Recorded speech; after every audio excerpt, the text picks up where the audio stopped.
Let me tell you why you're here. You're here because you know something. What you know you can't explain, but you feel it. You felt it your entire life, that there's something wrong with the world. You don't know what it is, but it's there, like a splinter in your mind. Take this huge universe and put it inside a very tiny head and fold it, and we can take this huge universe. I'll run like scary little rabbits. Run, rabbit, run. Run, rabbit. Run, rabbit. Run, rabbit. Could you please help me find my dolly? I lost her, and I really want her back. So please help me. Thank you. You are sci-fi. I can't help it. I'm sorry, but it's just what needs to be done.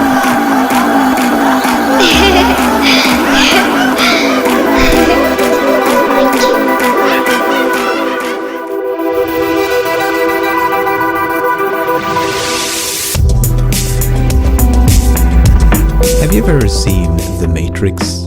Chances are that you have. It's a rather popular film. In one particular sequence, the protagonist Neo is presented with a conundrum. The red pill or the blue pill? A choice between learning the absolute truth behind reality and the blissful ignorance of illusion. Neo eventually decides to take the red pill and does indeed learn the truth, as horrifying as it may be. He learns that he's been living inside a simulation this whole time, and he's now finally experiencing true reality. At least, that is what you, the viewer, is led to believe, but an aspect that is somewhat dismissed is that the red pill doesn't grant you knowledge of reality as much as it completely eradicates any distinction between real and fake. Let me ask you this, when watching the movie, did you ever question if the supposed true reality that Morpheus and the gang exist within is actually true reality? What's to say that they are not inside a simulation themselves? I mean, up until this point, the Matrix was just as real as this newfound reality. If anything, the Matrix only proves that knowing what reality is and is not is an impossibility. And this could potentially go on for infinity, never reaching any sort of true, actual reality, if that even exists. Just a simulation within a simulation within a simulation within a simulation within a simulation. Yeah, and so on, and so on, and so on.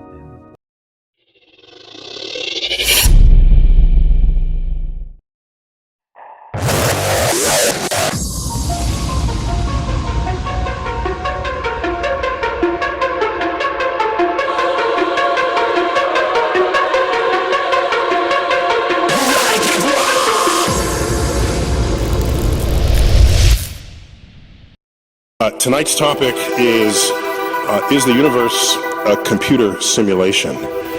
Yeah.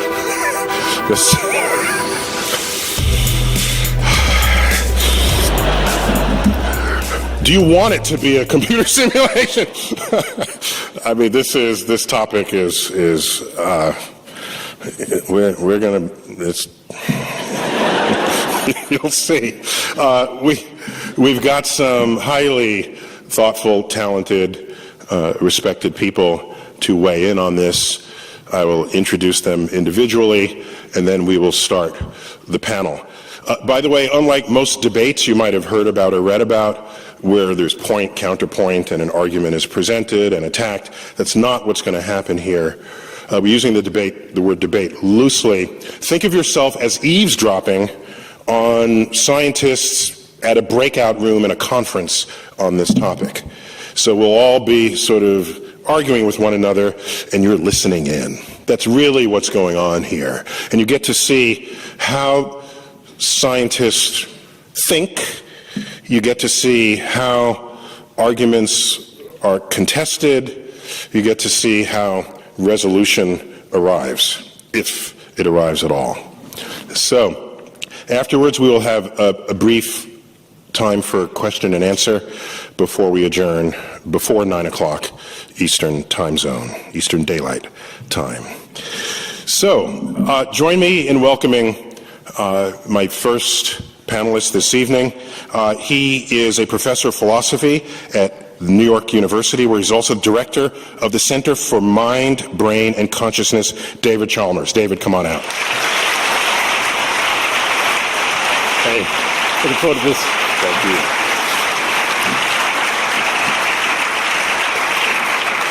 Next, we have a nuclear physicist who is a postdoctoral research associate at MIT up in Cambridge, Massachusetts.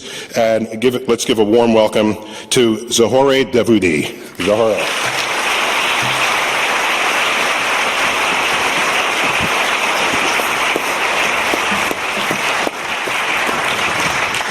Next, we have someone who's actually no stranger to this panel.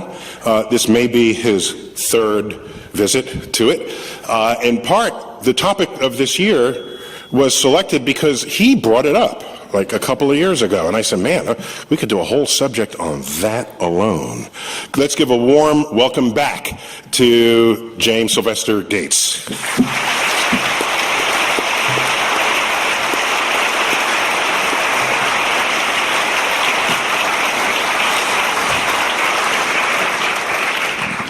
Another non-first-timer is professor of physics up at Harvard, specialist in nuclear particle physics. Give a warm New York welcome to one of our own, a graduate of Stuyvesant High School, Lisa Randall.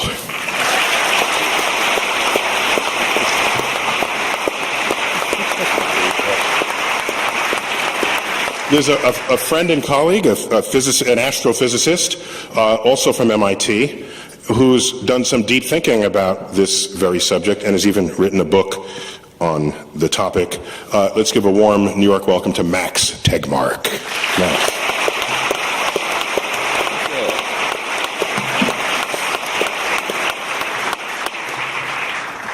By the way, we are sort of lit for live streaming, and the intensity of the lights on the stage is such that two of our panelists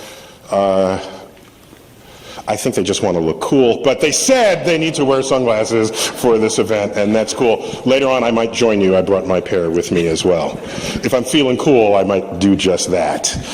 Zori, I'd like to start with you. Who should I start with? Here. Yes, let me start with you, Zori. Can you tell me why this topic interests you? Just give a couple of minutes, just as introduction here. Sure. So, as Neil said, I'm a theoretical physicist. My interest is in nuclear physics. In fact, I got my PhD in 2014 from Institute of Nuclear Theory in University of Washington. And the research I was focused on there, and at the moment, is trying to use the knowledge of the laws of nature, and in particular strong interactions, to start from a bottom-up approach and try to see what comes out in a physical system. And that's actually relevant to why I got interested in the simulation idea. And in fact, by just watching the progress that researchers in this field of simulating strong interactions have made in the several past few years, we started to wonder how could we not think about the universe itself based on the laws that we've discovered, not simulate it. So the way that we actually simulate the universe, it might actually give us hints that the universe itself could be a numerical simulations. And then you would start thinking, well, let's make assumption that if that scenario is the case, and if that simulation is actually has similarities with what we do in our research, and just drawing parallels between our algorithms and techniques that we use to simulate laws of nature, and making assumption that they are similar, then what can we actually conclude about the universe as a simulation? Can we actually make predictions for the signatures that we should go after and test? So that's the approach we took, and it was a fun idea and fun paper we came up with my collaborators Martin Savage and Silas Bean at the University of Washington, and that's basically why I'm here. I'm trying to... So the prospect of this being true didn't freak you out at all? No, I think it's a fun idea. Okay, just it's fun for you. Okay, fine. So Max, you've got a book on this too, right? What's going on with you? Yeah, well, already as a kid, I was always very fascinated by these very big questions about what was really going on with this reality. I remember actually lying in this hammock I had put up between two apple trees back in Stockholm, Sweden, when I was 13, reading Isaac Asimov, actually. I'm very honored to get to be here. You know, it really makes you think about these big, big questions. And the more I learned about later on as a physicist, the more struck I was that when you get deep down under the hood about how nature works, down to looking at all of you as just as a bunch of quarks and electrons. And you too, it's not just us. Yeah. Yeah. Looking at you as a quark, no, you would come under this category as well. I am a quark blob too, I confess. So, but if you look at how these quarks move around, you know, the rules are entirely mathematical as far as we can tell. And that makes me wonder, if I were a character in a computer game who started asking the same kind of big questions about my game world, I would also discover eventually that the rules seemed completely rigid and mathematical. I would just be discovering the computer program in which it was written. So that kind of begs the question, how can I be sure that this mathematical reality isn't actually some kind of game or simulation? So you've analogized yourself to Super Mario is this who you are? I don't know if that's a good thing or a bad thing. So Jim, I just remember you started all this a few years ago, in my mind at least, just triggering the idea that in your research you found things that forced you to consider the likelihood that somebody programmed us. Could you? Well, first of all, I would disagree with you. I'm not sure that somebody programmed us, but that's what you and I had a conversation where I pointed out that in my research I had found this very strange thing. Physicists, I like to say we all belong to a company called Equations Are Us, because that's how we make our living, is by solving equations. And so I was just going through solving equations, and I was then driven to things that Max knows about, these things called error correcting codes. Error correcting codes are what make browsers work. So why were they in the equations that I was studying about quarks and leptons and supersymmetry? And that's what brought me to this very stark realization that I could no longer say that people like Max were crazy.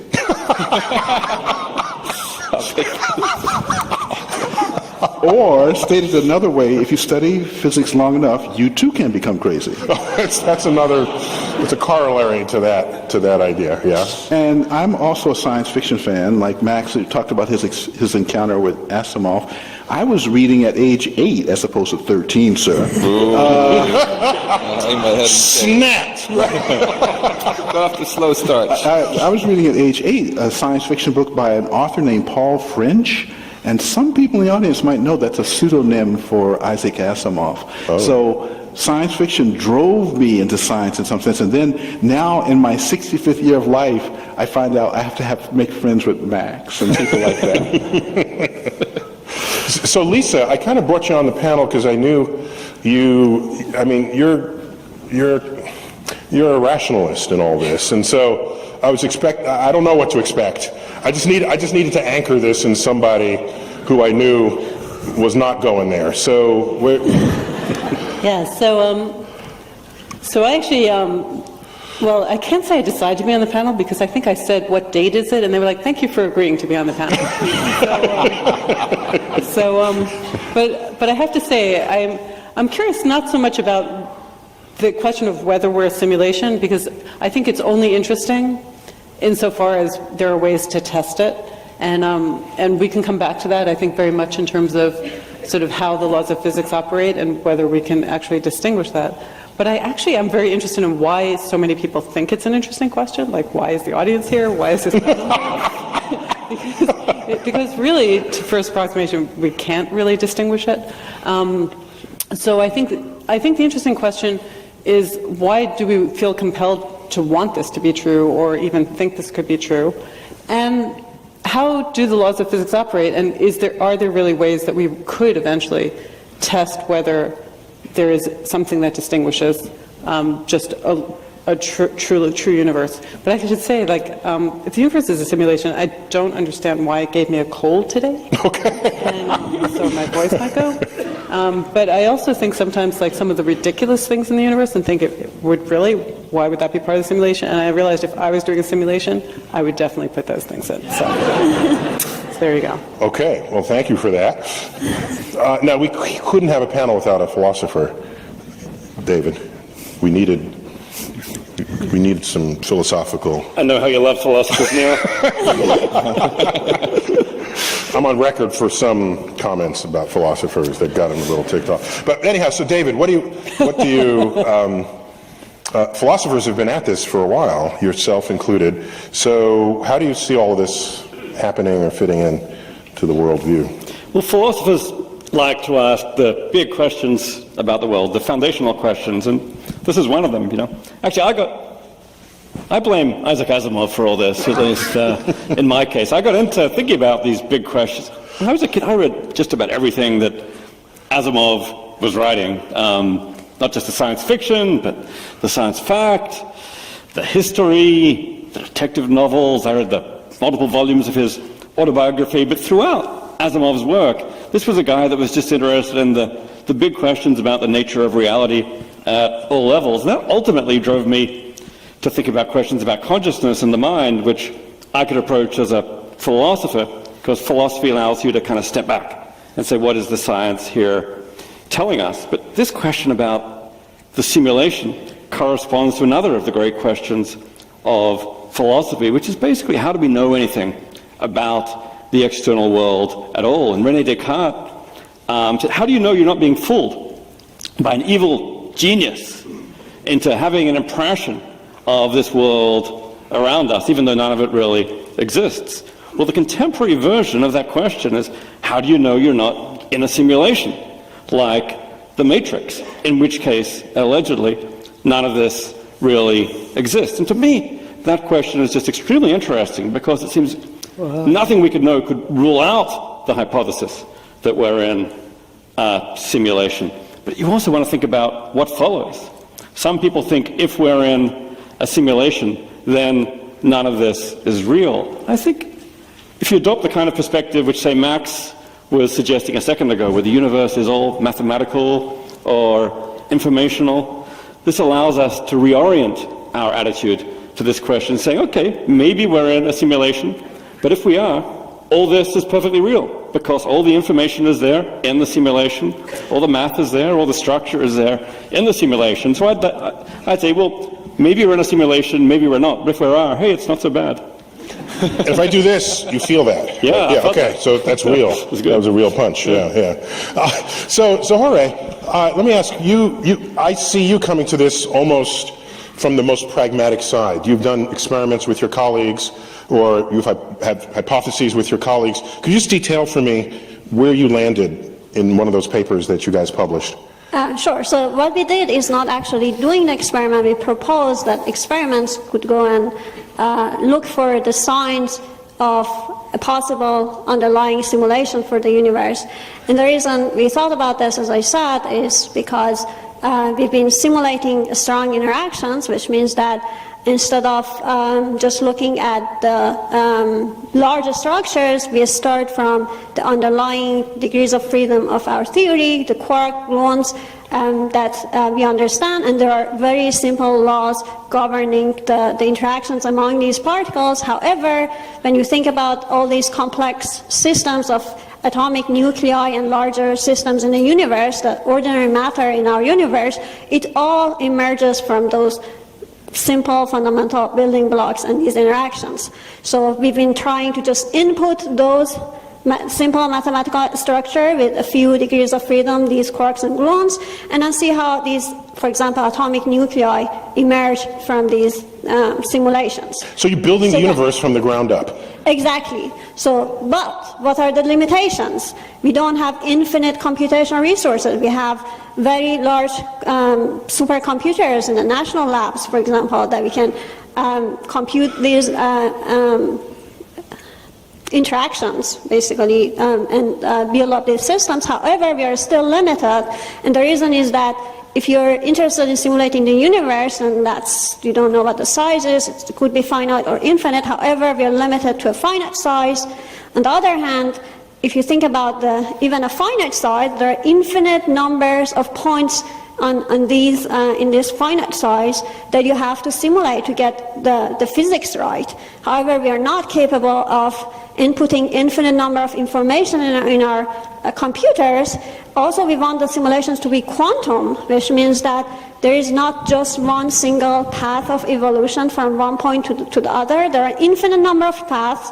Some are more important than the others, and therefore there's another type of infinities that we have to implement in our simulations to get the answer right. Yeah, but just because we can't do it because we're limited, why should that mean the whole universe is limited? So this is the point. So I got time. All right, so we can't do it, right?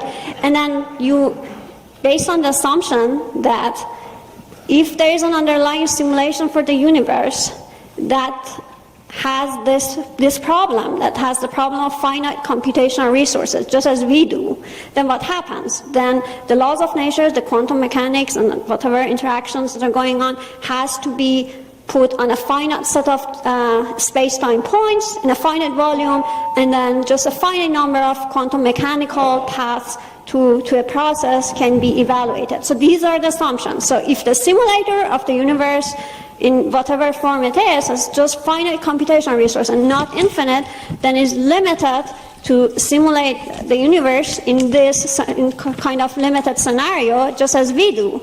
And then by making that assumption and then going back and look at our simulation and see what kind of signatures we see in the observables we calculate, that could tell us that we started from a non-continuum space-time, then apply it to an underlying simulation of the universe and make the same assumption, then what would you see? And that's basically what we look for, and list a few observables in our universe that might lead to actually constrain this scenario under this assumption, and one of which is looking at the spectrum of cosmic rays, because what happens if these very high energy cosmic rays that approach the Earth, they are actually traveling in a discrete space-time as opposed to a continuum, then their equations, basically special relativity that would describe the relation between the energy and momentum of this particle is modified, and then you would ask that what would that modification mean in terms of the observation we make in our observatories for example, spectrum and the distribution of these cosmic rays, and if we see something that would be consistent with this scenario with limited computational resources of the universe, and then you might think about other signatures and maybe taking this scenario more seriously and think about extending it. So cosmic rays, it would be your pathway to the limits of what has ever been measured, Exactly. and then seeing if at that limit you are probing the limits of the programmer of the universe. Because these cosmic rays are the most energetic particles that we've ever been able to observe. We can't even produce them in laboratories. These are very high energy cosmic rays. Very higher than anything dense. we produced in our particle accelerators. Exactly, Yeah. yes, by orders of magnitude. Mm-hmm. And therefore, because these are very energetic, they can actually probe the fabric of a space-time. This is our way of probing if the underlying space-time is discretized or just a continuum. So Max, you've written, like I said, you've written a book on this, yet you told me offline that you have an argument that would argue that maybe we're not simulated after all. Maybe we're not a simulation after all. So where does that land? Yeah, so before giving a counter-argument, let me give the pro-argument. So, of course... So you can give arguments in both directions here. It's fun to argue with yourself. Okay. So, of course, we all, as David mentioned, have seen the argument, the idea of us being simulated in the Matrix and in science fiction going even long far beyond that. But the guy who really started forcing scientists to take this a bit more seriously and gave this idea a bit more scientific street cred, I think, is Nick Bostrom, my fellow Swede, Nick Boström, who published this very dry academic article just pointing out that... He's a philosopher? Indeed, Yes. indeed. And he pointed out that it seems like the laws of physics allow us to build amazingly powerful computers, way beyond what we have now, solar system-sized things, which could simulate minds that would feel just like us. And then he went on to say, it seems overwhelmingly likely, if you don't wipe out here on Earth, that in the future, the vast majority of all computations and all minds will be inside of such a computer, and therefore, he said, if almost all minds are simulated, we're probably simulated. So that's the pro argument. Now, it sounds good, but... So just to clarify, so what you're saying is, if simulating universes becomes a pastime among those who have access to highly powerful computers, and we are in a universe, we are probably in a simulated universe, even if one of those universes is actually real. Right. That's basically... That's a fair summary, yeah. And if you're not sure at the end of the night whether you're actually simulated or not, my advice to you is go out there and live really interesting lives and do unexpected things so the simulators don't get bored and shut you down. Is that the cause of death? Okay. Now, in terms of the counter-argument, if you just take Nick seriously... That's the cause of death. My God. There's something fishy here, because suppose you buy into this and you're like, okay, I'm sold on Nick's argument. We are simulated. Let's talk then about our simulated universe. We're measuring the laws of physics here in the simulated world. And we find that in the simulated world, we can build all these supercomputers in the future, and there will be all these simulated minds, and so on. And we can make the same argument all over again and convince ourselves that actually we're doubly simulated. And then we're simulation in the simulation. And then you can repeat the argument again and say, well, okay, we're a simulation in a simulation, but in the future there are going to be all these simulated computers, and they're going to have all these minds, so we're actually triply simulated. No, we're quadruply simulated, and it goes on and all night. And it turtles all the way down. Yeah, and at this point, I get this sinking feeling that there's something rotten at the core of this argument. Okay. The answer is we're at level 42. That was good answer. No, 137. 137. That's the fine structure constant. Of course. And I think where the problem lies is that when you make this argument, right, about what kind of minds are really the most common, the simulated and non-simulated, it assumes to answer that you have to know what the actual laws of physics are. But if we start making these sort of arguments, we have no clue what the laws of physics are. It doesn't matter what the laws here in our simulation, if it is one, are. We need to know what the real laws of physics are in the basement universe. It's the foundation. And if so, we don't really have access to that. So that's this philosophical nitpick, which it seems to me swept under the rug here. Jim, where am I? Well, first of all, I have a finger, and I look at it, and it seems to be real. And so my point of view is very conservative. Carl Sagan once said that extraordinary statements, and I'm paraphrasing. Claims, yeah. Right? Extraordinary claims require extraordinary evidence. Now, Zora has told us about a kind of evidence, and that's the kind of evidence that would convince me as a physicist. But what I do is sort of a mathematical model of physics. And in our previous encounter here on this stage, I had a chance to tell you about these error correcting codes, which are a very specific kind of digital data. It's not just general digital data, it's a very specific kind. And it seemed extraordinarily unlikely. And I have to tell you that one of the reasons I enjoy talking to audiences like this is they get us experts out of our comfort zone. And so one of the first non-physicists that I talked to, or that I read, reflected on my comment, said effectively, and this is not exact words, but effectively he said, if the simulation hypothesis is valid, then we open the door to eternal life and resurrection and things that formerly have been discussed in the realm of religion. And the reason is really quite simple, because if you think about a computer, if we are a simulation, then we're like programs in a computer.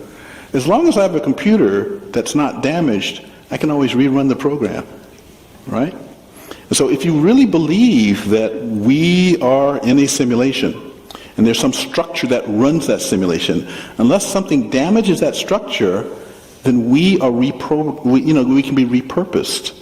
And so it starts to break down a very funny barrier between what people often think is the conflict between science and the conflict between faith. So what you're saying is that if we are simulated, that means there's a code that's doing it, and that code was started at some point, and in principle, it could just be rebooted, and then all of this would happen exactly the way it happened before, because it's running the same computer program. If one accepts the simulation hypothesis as an accurate description of nature. I would say that's a useless exercise. What would be more interesting is to actually... The word was useless, Jim, in case you missed that. Okay, you heard that. Okay. Emphasis on useless exercise. Go, Zohore, go. Trying to repeat what you've already done with huge computation resources is useless. What is more interesting is to go and change the parameters of the simulation, the input parameters, just put the same laws of nature, right? And then just change a little bit the value of the parameters, the very fundamental parameters of our universe, and then let it run and see what happens. And it's actually very interesting idea. It's a fun thing to do as a scientist. But in changing those parameters, you might cancel out my existence, in which case I don't think that's very useful. The universe without Jim. So, Lisa, isn't this some of the foundation? Couldn't we account for a multiverse in this very way? That multiple universes, as I understand them, will have slightly different laws of physics. Maybe they are themselves the experimenter's search. So let's slow down a bit here. So first of all, I actually want to address some of the things that have come up already. One of the questions is probability, Bostrom's argument or whatever, that we're likely to be in a simulation. I mean, part of the problem is that probabilities have to have a well-defined meaning, or only useful when they have a well-defined meaning. So among all possible scenarios, we can actually say which one is more or less likely. When we run into infinities, it stops making sense. I mean, I could say, really, by probability, I'm very likely to be Chinese, because there's a lot more Chinese than Americans, but I'm clearly not Chinese. So probabilities are tricky, and you have to be careful what you mean when you're saying them. Another thing is, I actually find the egotism of thinking that if there were simulators around, that they'd come up with us kind of audacious and ridiculous. I mean, I think there's a very self-centeredness to this whole thing that kind of I find hilarious. But in terms of feedback mechanism, in terms of error correcting code, I think it's very likely that there are going to be feedback mechanisms in whatever universe survives, because if there aren't, I mean, there's always going to be mistakes. And if mistakes can propagate and just cut things off, those universes don't survive. So there have to be, I mean, for any universe, simulated or non-simulated, there has to be error correction. So that has to be part of it.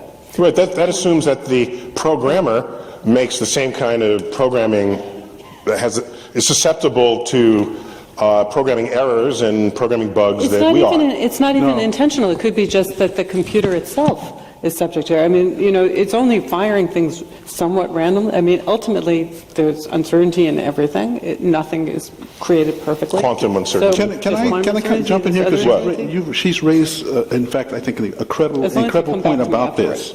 And may I take a few times? I'll see minutes back later. Yes. There you go. This point about error correction is something that when general public has looked at my work, they say, oh, you must believe in simulations. And I've said, no, actually, I don't. And the reason is because precisely the point that Lisa points out. If you look in all of nature and ask, are there any other places In nature, not in engineering, not in computers, not in the things that we build, but in nature herself, is there a discussion in science about error correcting codes? It turns out there's one place and one place only that I have been able to identify. That's in evolution and genetics. And there's been a discussion. Any biological system. Right, or any biological, right. And it's not that we think life is some kind of programmed simulation. It's because the universe itself, as Lisa has said, has to have feedback mechanisms that basically sustain a structure that propagates faithfully forward in time. And I think that's, in fact, the most critical point. And you have your time now. Thank you. And anyone who wants to take my time to agree with me,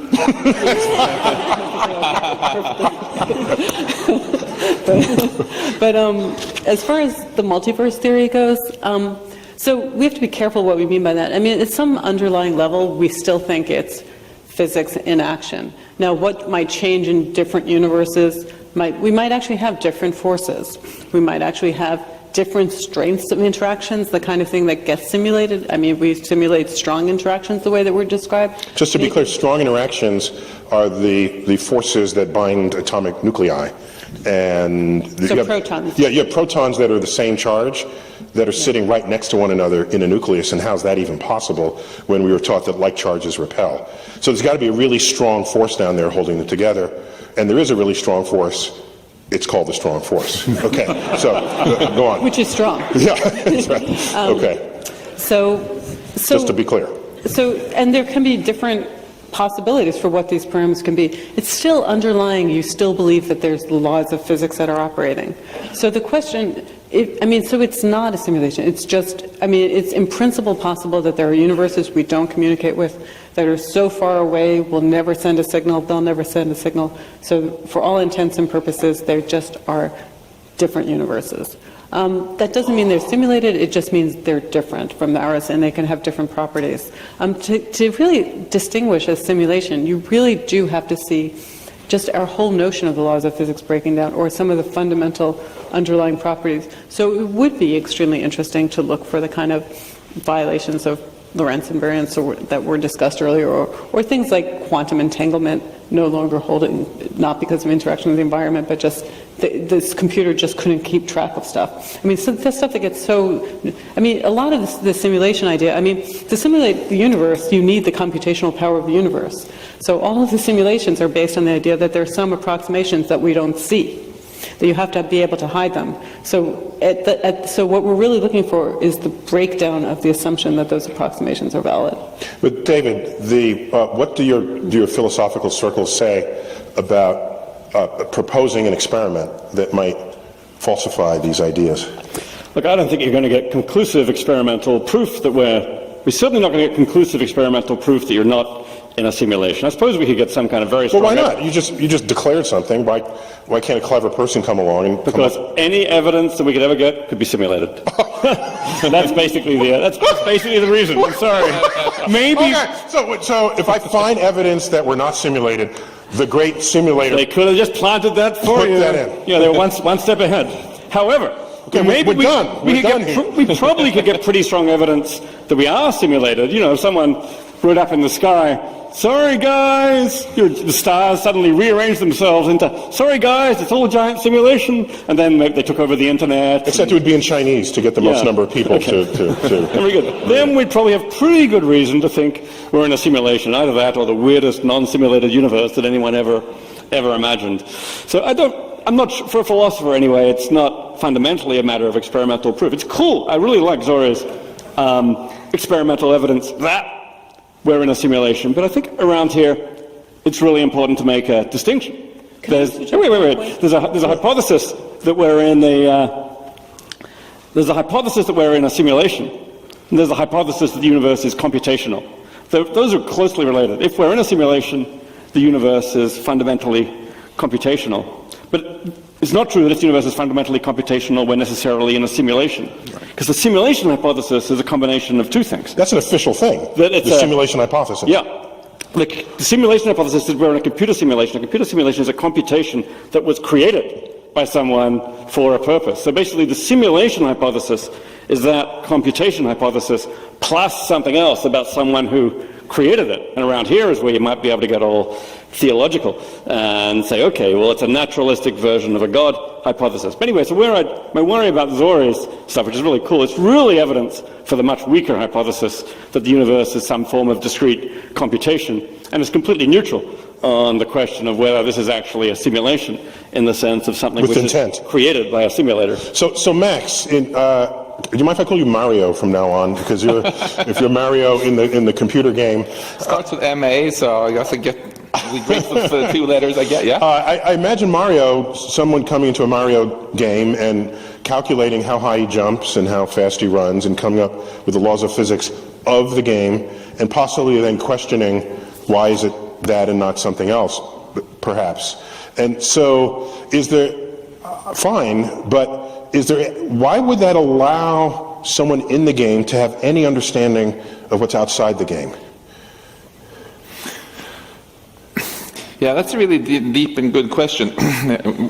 Mario might, if Mario can never, even if he figures out exactly the rules of his world, then he just figures out the rules. He won't even know if he's running on a Mac or a Windows box or a Linux box, right? Because all he has access to is this higher level of this sort of emergent reality. We might, at some level, be stuck in that situation in physics also. It's quite fascinating to think that so much of what we figured out, for example, about how a glass of water works with waves and vortices and things, we figured out already without having a clue about the substrate. We didn't even know there were atoms, But the same kind of questions that you're asking, which I think are awesome, the kind of questions where you ask, suppose this is actually somehow simulated, suppose the simulator is cutting corners, how would that show up?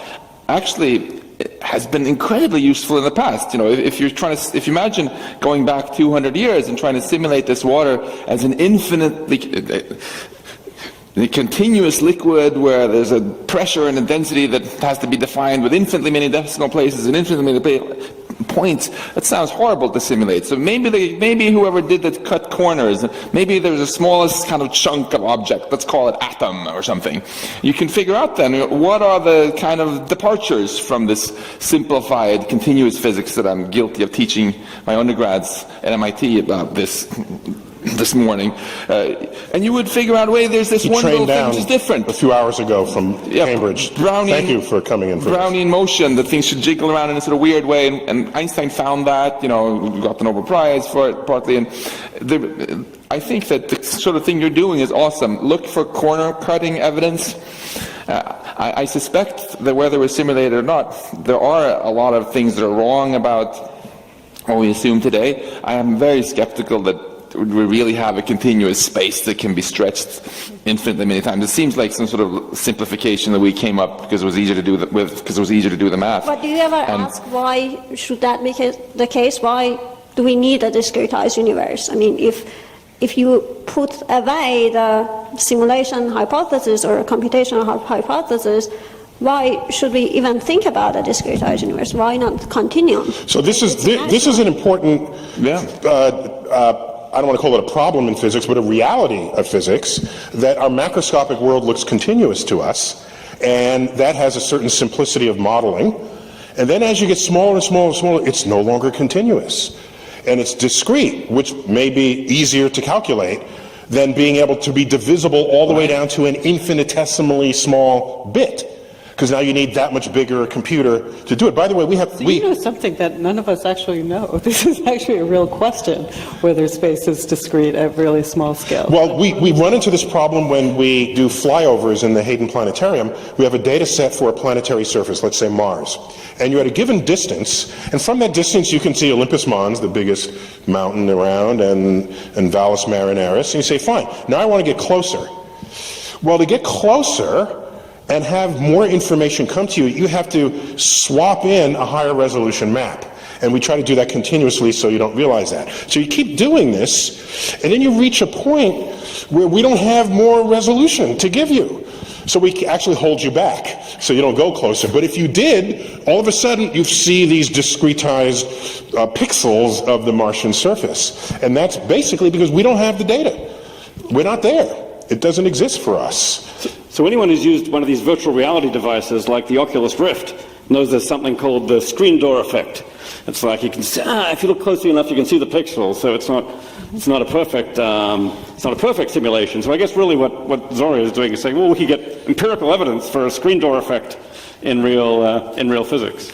Yeah, I think it's actually a deeper question than that. It's not about not having enough data to resolve those distances. That to some extent that's true. But the problem is that something that even bothered Feynman a lot, that why do you need infinite numbers of degrees of freedom or infinite amount of information to describe a very tiny chunk of a space-time? That just doesn't make sense. You can pretty well describe the physics without actually needing that infinite amount of information. What I meant to add is that when we're zoomed down to Mars, it's not only that we don't have the data, even if we did have the data, you would need that much bigger disk space to have it ready and loaded to be able to go from the bird's eye view down to any kind of small, I mean, we rapidly run out of capacity to calculate. And that's a great controversy that even mathematicians have been really arguing passionately about for over 100 years. Like Gauss, one of the greatest mathematicians ever, said, or Kronecker actually said that God created the integers and everything else is just the work of man, and all these continuous real numbers with decimal places and stuff. And I mean, frankly, as a physicist, it feels kind of hubristic that even though to say that you need an infinite amount of information to figure out the height of my wine glass or anything. Nature seems to perfectly There's water in that figure glass, out by the way. what to do, and yet we have this toy model that you need an infinite amount of information to do things. I think you're onto something very deep there, Zora, and that nature actually, that infinity is just something we made up for convenience, and as we dig deeper, we're going to find that maybe even space and time itself comes in. Is at some level digital. So can I just say something by way of clarification, which is just in physics, we don't actually prove any theory. We can rule out theories. So you can rule out a lot of alternative theories, but in any case, you can always have the possibility that you can dig deeper and find that whatever theory you thought was the most fundamental has some underlying structure.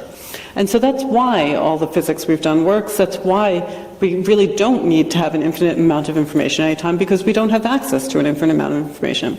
And we can't even ask the question or tell whether or not there's this underlying infinite amount of information. So it's not just, we can't just ask the question whether the universe is simulation. We can't ask if any physical theory is absolutely correct. We'll never know the answer to that. All we can know is that we've tested it up to a certain level, at a certain level of precision, over a certain range.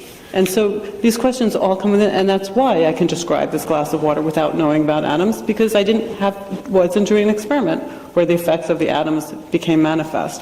And the same might be true of the universe as a whole. So we can have in the back of our mind there may or may not be an infinite number of degrees of freedom, but that's not what we're actually testing. Just to disagree on one thing though, I think there's one fantastic example where we can tell it makes a huge difference. I think the biggest embarrassment we have, arguably in fundamental physics and cosmology right now, is this fact that inflation, if it goes on forever, it makes this multiverse, and then we can't calculate probabilities, like you so eloquently said in the beginning. That comes exactly from the infinity assumption. The idea that you can take a piece of space and just keep stretching it into twice the size, forever.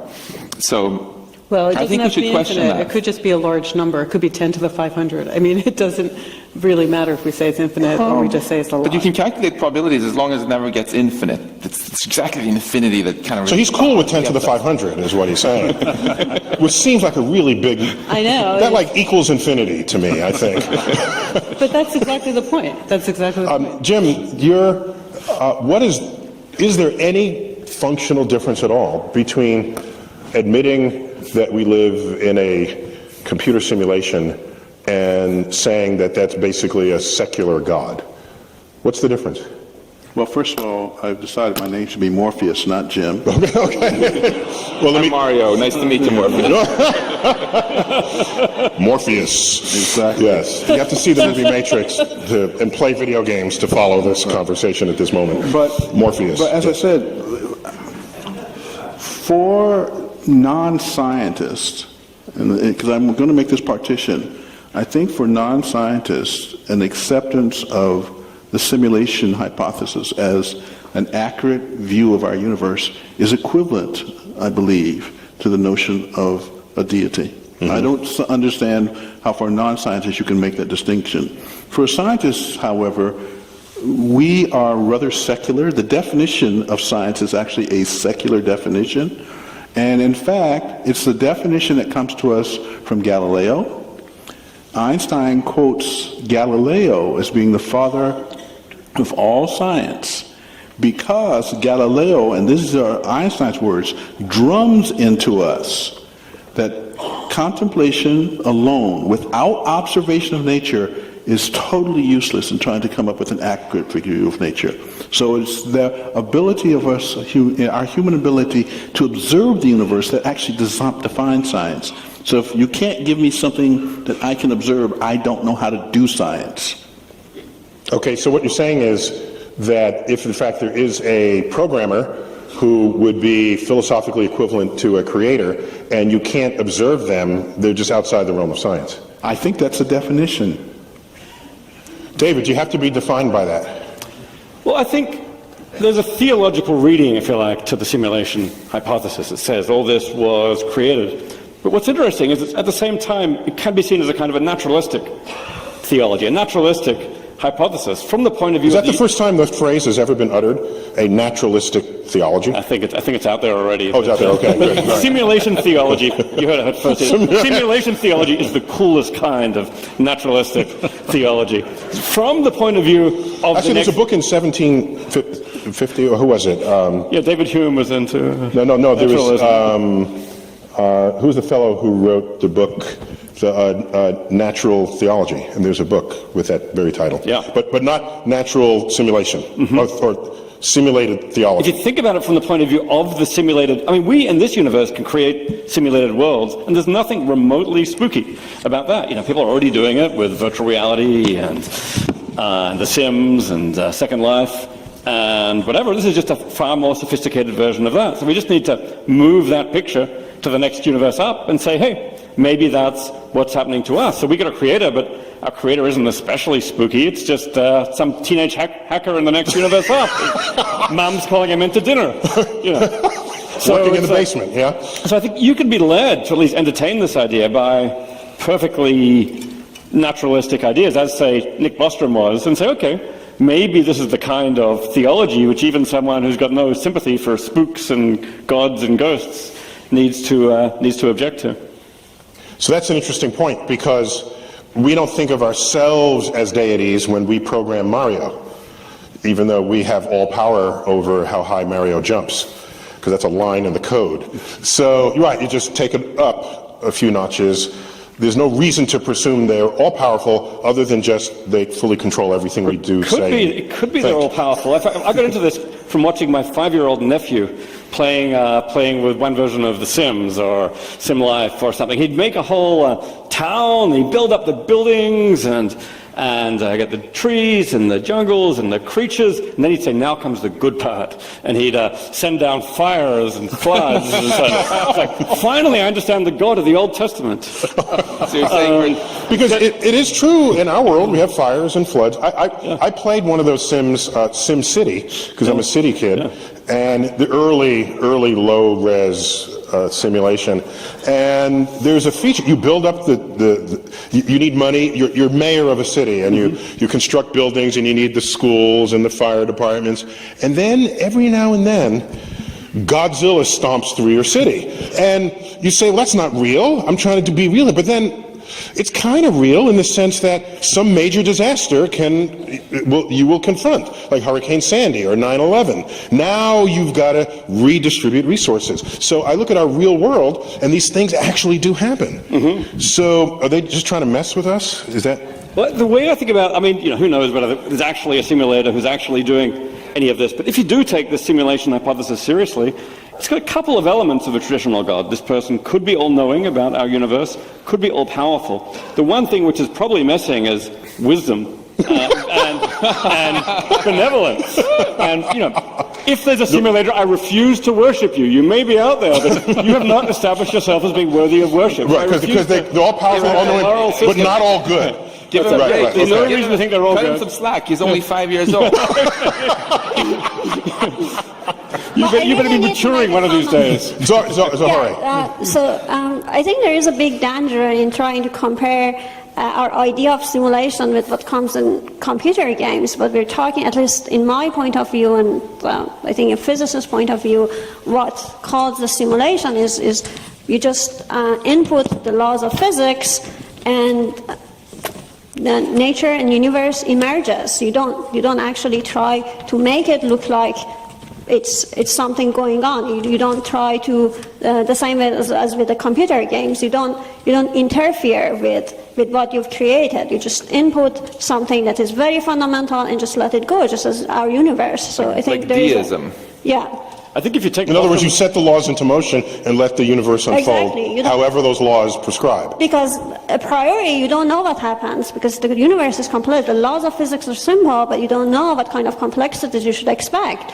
And then you just let it run, and things emerge, and you just watch. I think Lisa, in the search for the theory of everything, isn't that got a little bit of this in it? Once you find the theory of everything, and you've been on 2 of our theory of everything panels here, you're going to find out the one equation that the 5-year-old working in the garage wrote down that made our entire universe. Well, you might recall, since I've done this a couple of times, that the theory of everything, I think, is very badly named for a lot of these reasons. Because even with the equations, as was pointed out earlier, you could start your system very different ways, you can have different conditions, and there's a lot that we don't understand. I mean, even if I understood it, quantum gravity at a fundamental level and could derive all the equations, that's still not going to help me predict waves at a practical level. I mean, the computer simulation will never be that detailed, in my opinion. It's much better to go to different levels and figure out what's going on at what I would call an effective theory approach. So even with the fundamental equations, now sometimes, I mean, clearly if you had infinite computing power, then you would just be literally mimicking the universe, and possibly you could do that. But short of that, you're going to have to find these approximations, these descriptions that are sort of somewhat in between. They're still science. They're not something I'm just making up. They're still equations that work, and they ultimately are attributable to whatever is that fundamental equation. But that doesn't mean it's fundamentally how we're computing it. It doesn't mean it's fundamentally how it's working. But Zohore, you started this whole discussion by describing trying to attain an understanding of the basic forces of nature and the particles and build up from there.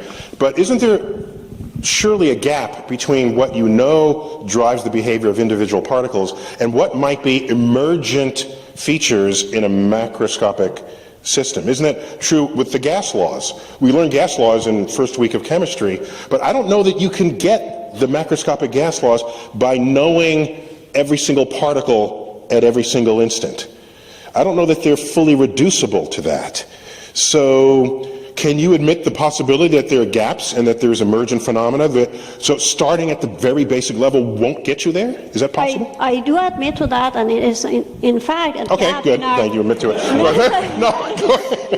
No, this is indeed a field of research now. For example, in nuclear physics, we know these microscopic features about particles and building blocks of that contributed in strong interactions, but we don't know exactly how to get this complex system of nuclei.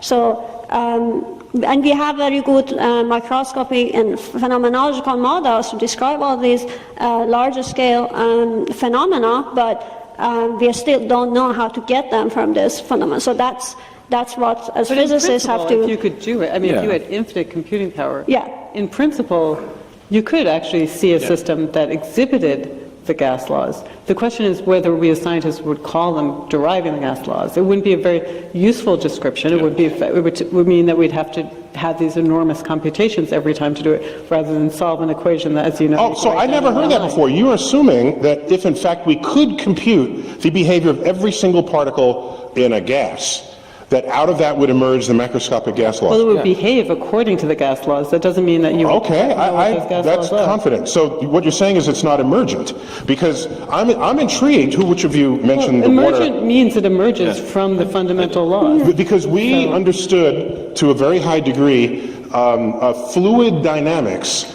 long before we knew that fluids were made of atoms. Right. And I don't know how much the public knows that atoms are, though the idea is old, evidence that atoms are real is relatively recent.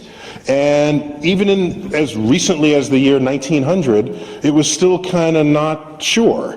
Right. And it wasn't really until Einstein and Brownian motion in 1905 where there's really good evidence that atoms were real things.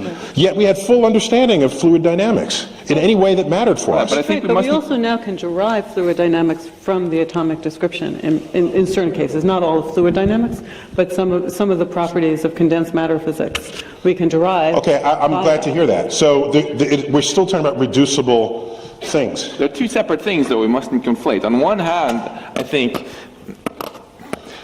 in principle one can derive all of these higher level things. I think ultimately even consciousness, like David Chalmers is working on, from starting out with the quarks and stuff. Bring consciousness into this? In practice, on the other hand, whether we humans are smart enough to figure it out, that's a whole different story. And I think I'm guessing that's what you were getting at there. You weren't saying that there's some mysterious epistemological gap that we can't... Oh, no, that's not what I meant. But that we might not be able to understand. We haven't yet have the resources and probably enough tools and understanding to fill that gap, but the fundamental equations are there. It's just a matter of when we actually get there. So I'm curious. This brings me to a point that we did not discuss earlier in the notes that we shared. When I think of you can know everything you can about cell biology, about how life works, and it's not obvious to me that by just studying a single life form, that you can derive evolution by natural selection, that's an emergent phenomenon given the system. So if it's emergent, then no one actually programmed it in to do that. That's just something that resulted. Right, so the way I would describe it is I'd say that the fundamental, whatever's fundamentally there, that substrate is essential to whatever happened, but it's not necessarily essential to your description of what happened.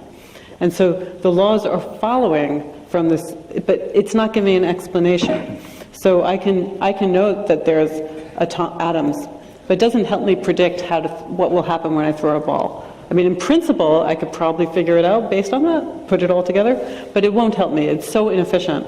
So it's much better to have a description of a solid ball, even though it's made of atoms, which are actually mostly empty space. So that solid ball description leaves all of that out, and it works just fine. It tells me exactly where the ball will land. David, you and your consciousness cronies, is it generally recognized that consciousness is an emergent phenomenon of a complex brain?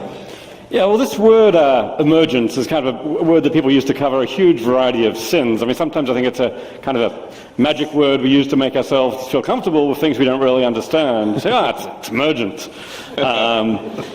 There's different kinds of emergence. There's the kind you get with, say, complex system, like the game of life, Conway's Game of Life, where the cells blip on and off, and you get complex phenomena like gliders that move along. Yeah, it's surprising, you wouldn't have expected it. But you can put together the equations, and it's totally predictable. You run the game of life over and again with simple computational rules, it'll be predictable again and again. Evolution is interesting, intermediate case.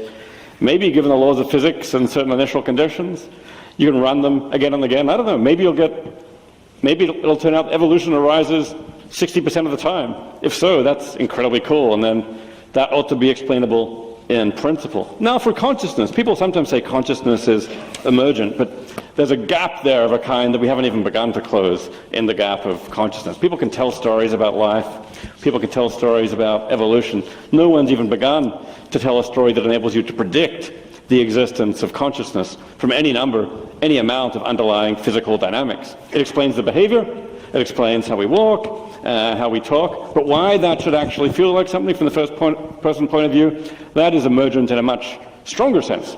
I'd say that's strongly emergent in the sense of it might require new principles to explain. Max, is there any role of chaos theory in this? Because we know that in principle and in practice, there's some systems that are so complex that you cannot accurately predict its future behavior. Now, is that true even if you had an infinitely powerful computer? No matter how powerful a computer we build on Earth, we can certainly not predict. We could not have predicted that the Red Sox were going to win the World Series right after they moved to Boston. because precisely of chaos theory, where tiny changes in the positions of some particle, made a huge difference later on. But just the butterfly effect. Yeah, if things. I got to tell you real quick. There's the Journal of Irreproducible Results, which is, if you're a scientist and you come up with something that you know isn't right, but it's a really cool calculation, you publish it there, and it's like in there you'll find the calculation of what happens if you strap a jellied toast to the back of a cat.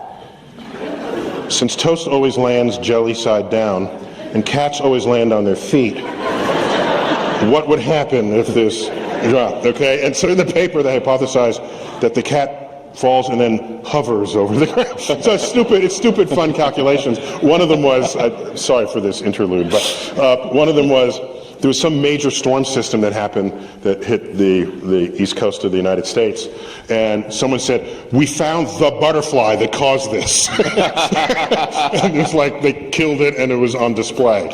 So go on. So this butterfly effect. Yeah. It was apropos complicated emergent phenomena related to chaos and such. I just wanted to come back to what David was saying about consciousness here, and kind of connect it with what you opened with here.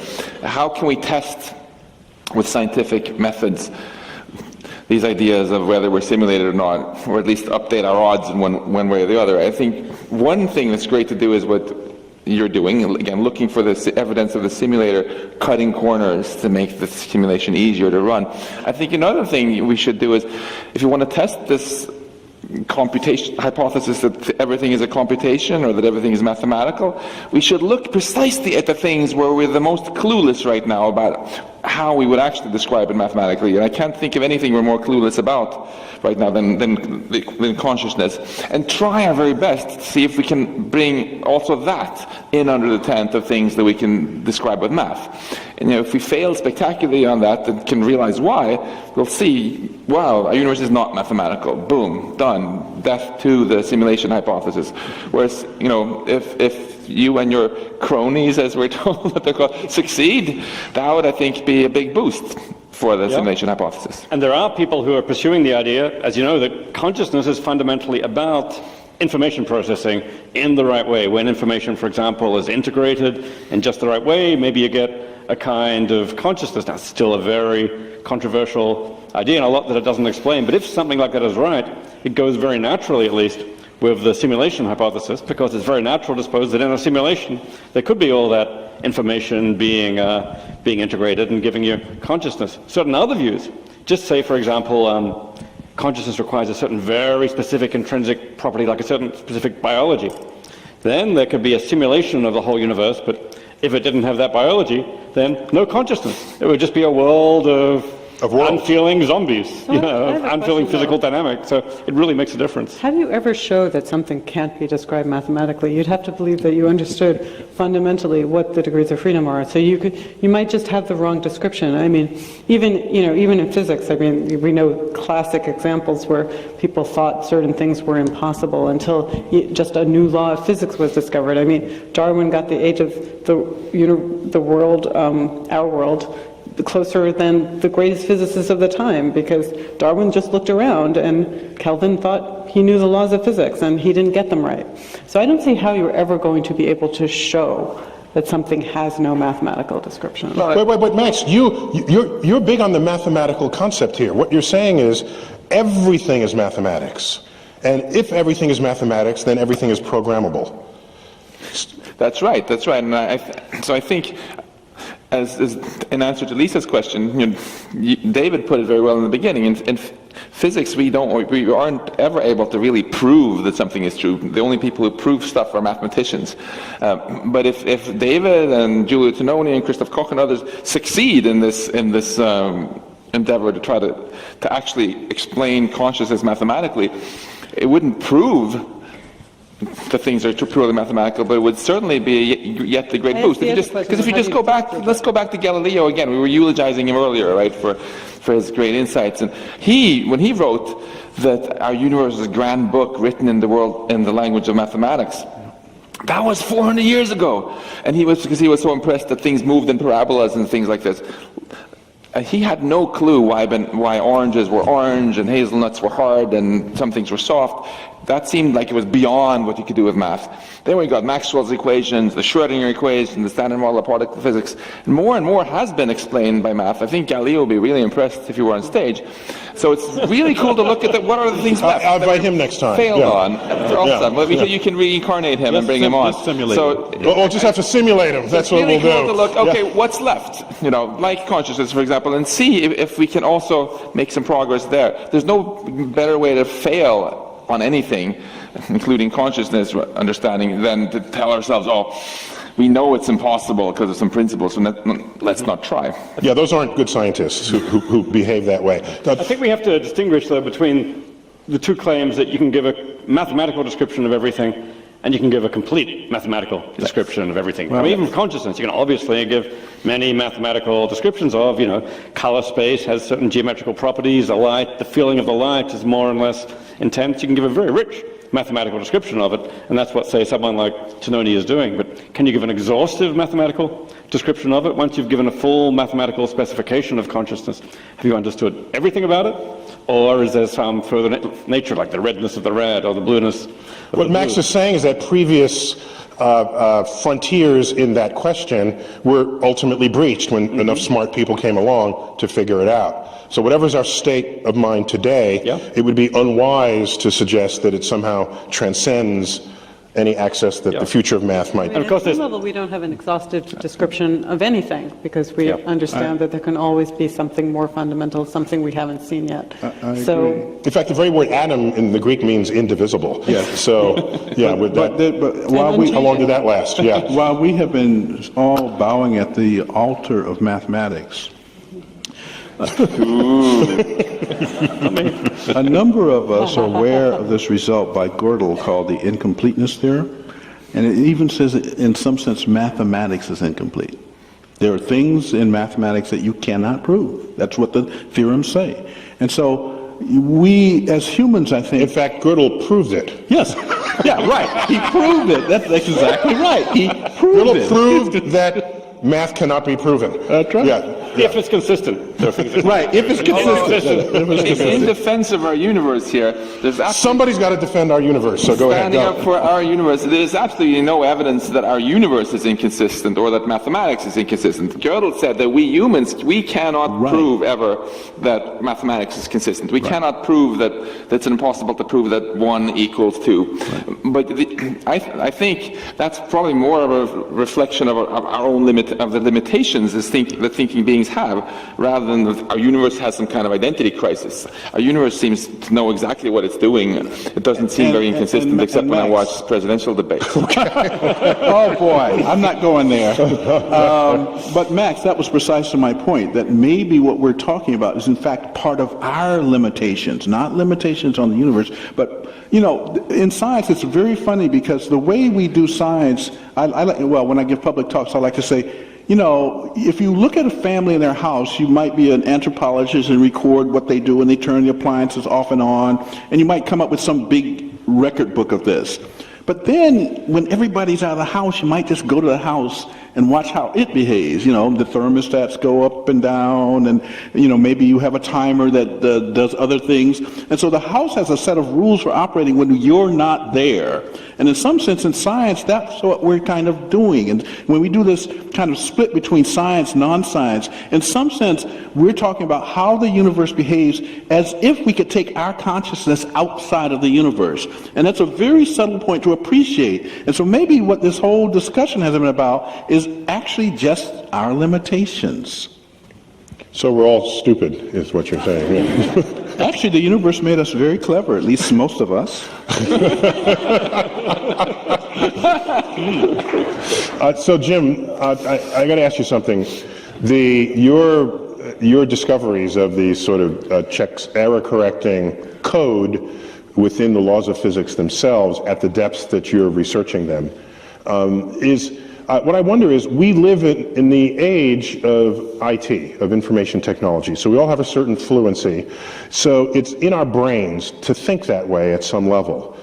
Could it be that, how the saying goes, if you're a hammer, then all your problems look like nails? and you solve them by hitting them.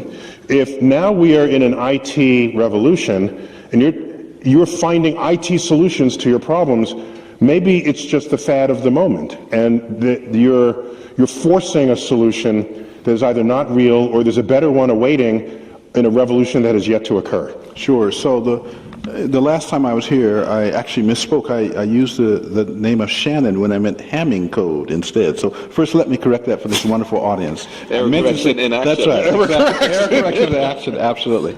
But in our work, it's first of all, we don't know that it's the physics of our universe. There is a large experiment underway that Lisa knows a lot about in Geneva because she has written papers about possible outcomes in these observations. Lisa, are you flying to Geneva tomorrow? I am, but not for that. Not for that, okay. So the Large Hadron Collider is going to explore more of the structure of the universe. So first, the mathematics that I have done will only become physics or relevant to nature when the LHC or some other observational device says the idea of supersymmetry is correct.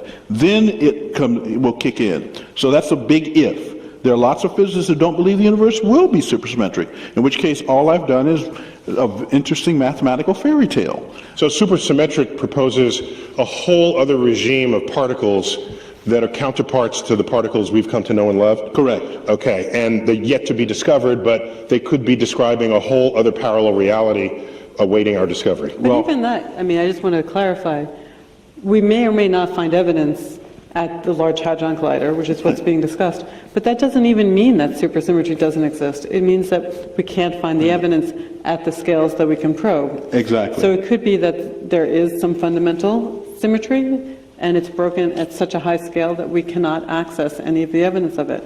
And that's the world we live in. That's what we do as scientists. We try to simulate what we can, we try to derive what we can, we try to measure what we can. And then we have to allow for the possibility that we just haven't had the accuracy, we haven't had the cleverness, or we haven't had the resources to be able to test certain ideas. And so I think that's right, that it's a combination of what's out there and what we can actually do. So I don't know who among you to ask this directly, so I'll just put it out there in front of you like a piece of raw meat, and you can just chase after it if you... Or are you vegetarian? Some raw carrots, okay, so you can chase after it. I don't know if any of you are vegetarian. Can you cook the meat at least? I'll cook them, okay, we'll cook the meat.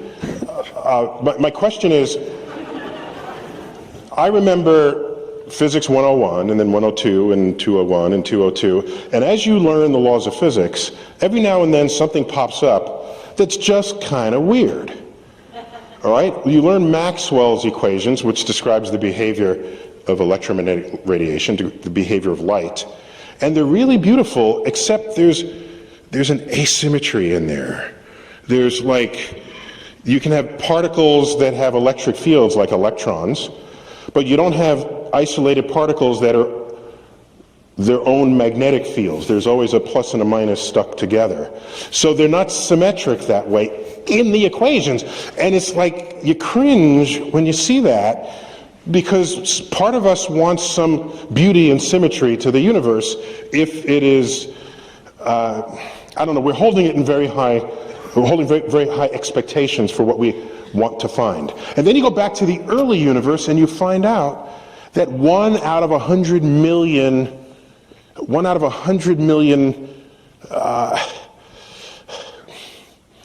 photons did not become a photon because symmetry was broken and it made only one matter particle. Whereas all the other interactions had matter and antimatter, they annihilated and became photons.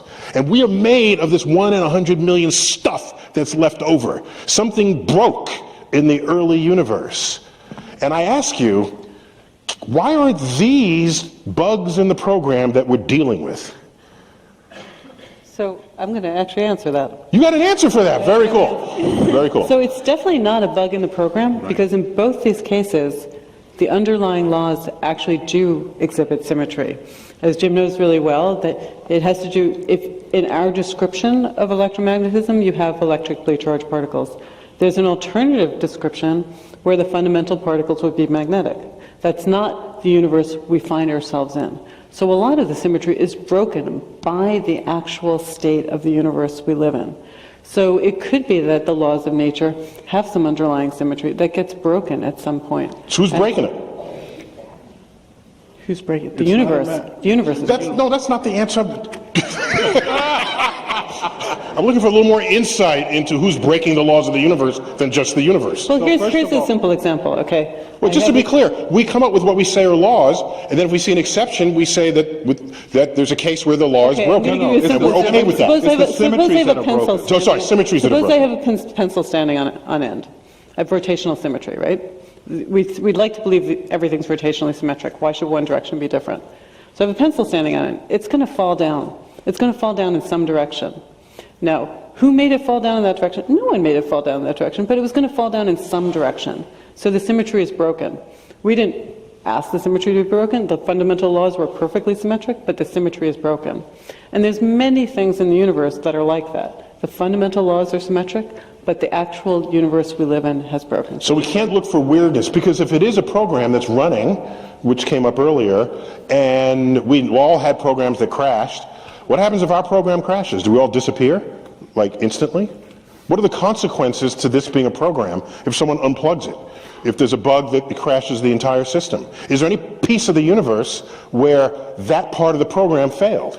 I have it on Like good a big authority. spinning wheel here on the stage going round and round and round.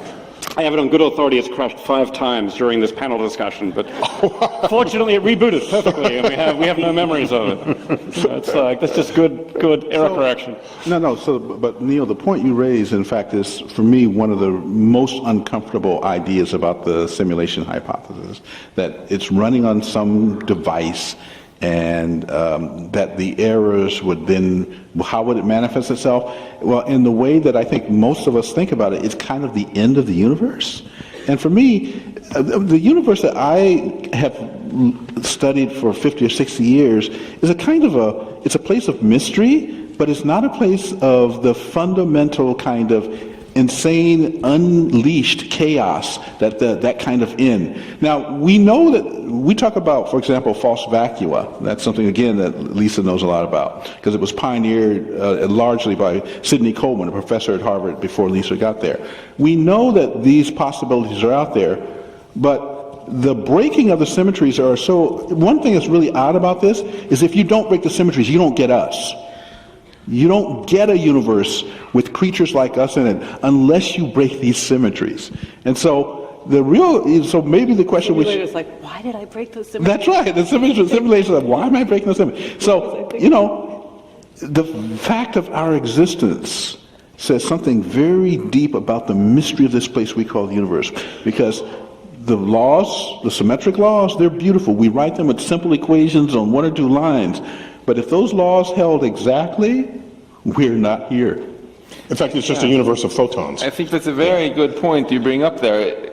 At first, it looks like if someone simulated this, they had been drinking too much or whatever. They were really wasteful, because you might ask, like, why, if they just wanted to simulate us, did they bother simulating all this dark matter, 6 times as much matter? Obviously increased their CPU cost, but they had to pay for their Uber cloud services, whatever, who needed that? Plus, we came really late in the universe. But every single thing we've discovered, like dark matter, for example, that seemed superfluous, we've since discovered that if it weren't there, we would be dead. Or in fact, we wouldn't even have evolved in the first place. If there were no dark matter, for example, then its gravity would have not been there to help pull our galaxy together, and the Milky Way wouldn't even have existed. So it's an interesting question, I think, to ask, is this the simplest kind of simulation you could run that would actually get some interesting life? Or is there something in our universe which is really just bells and whistles that you could optimize out?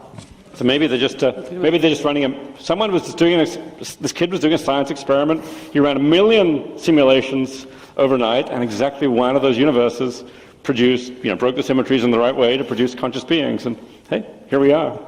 Why did they make chiral fermions so difficult to simulate on the lattice? That's a scientific question, you guys.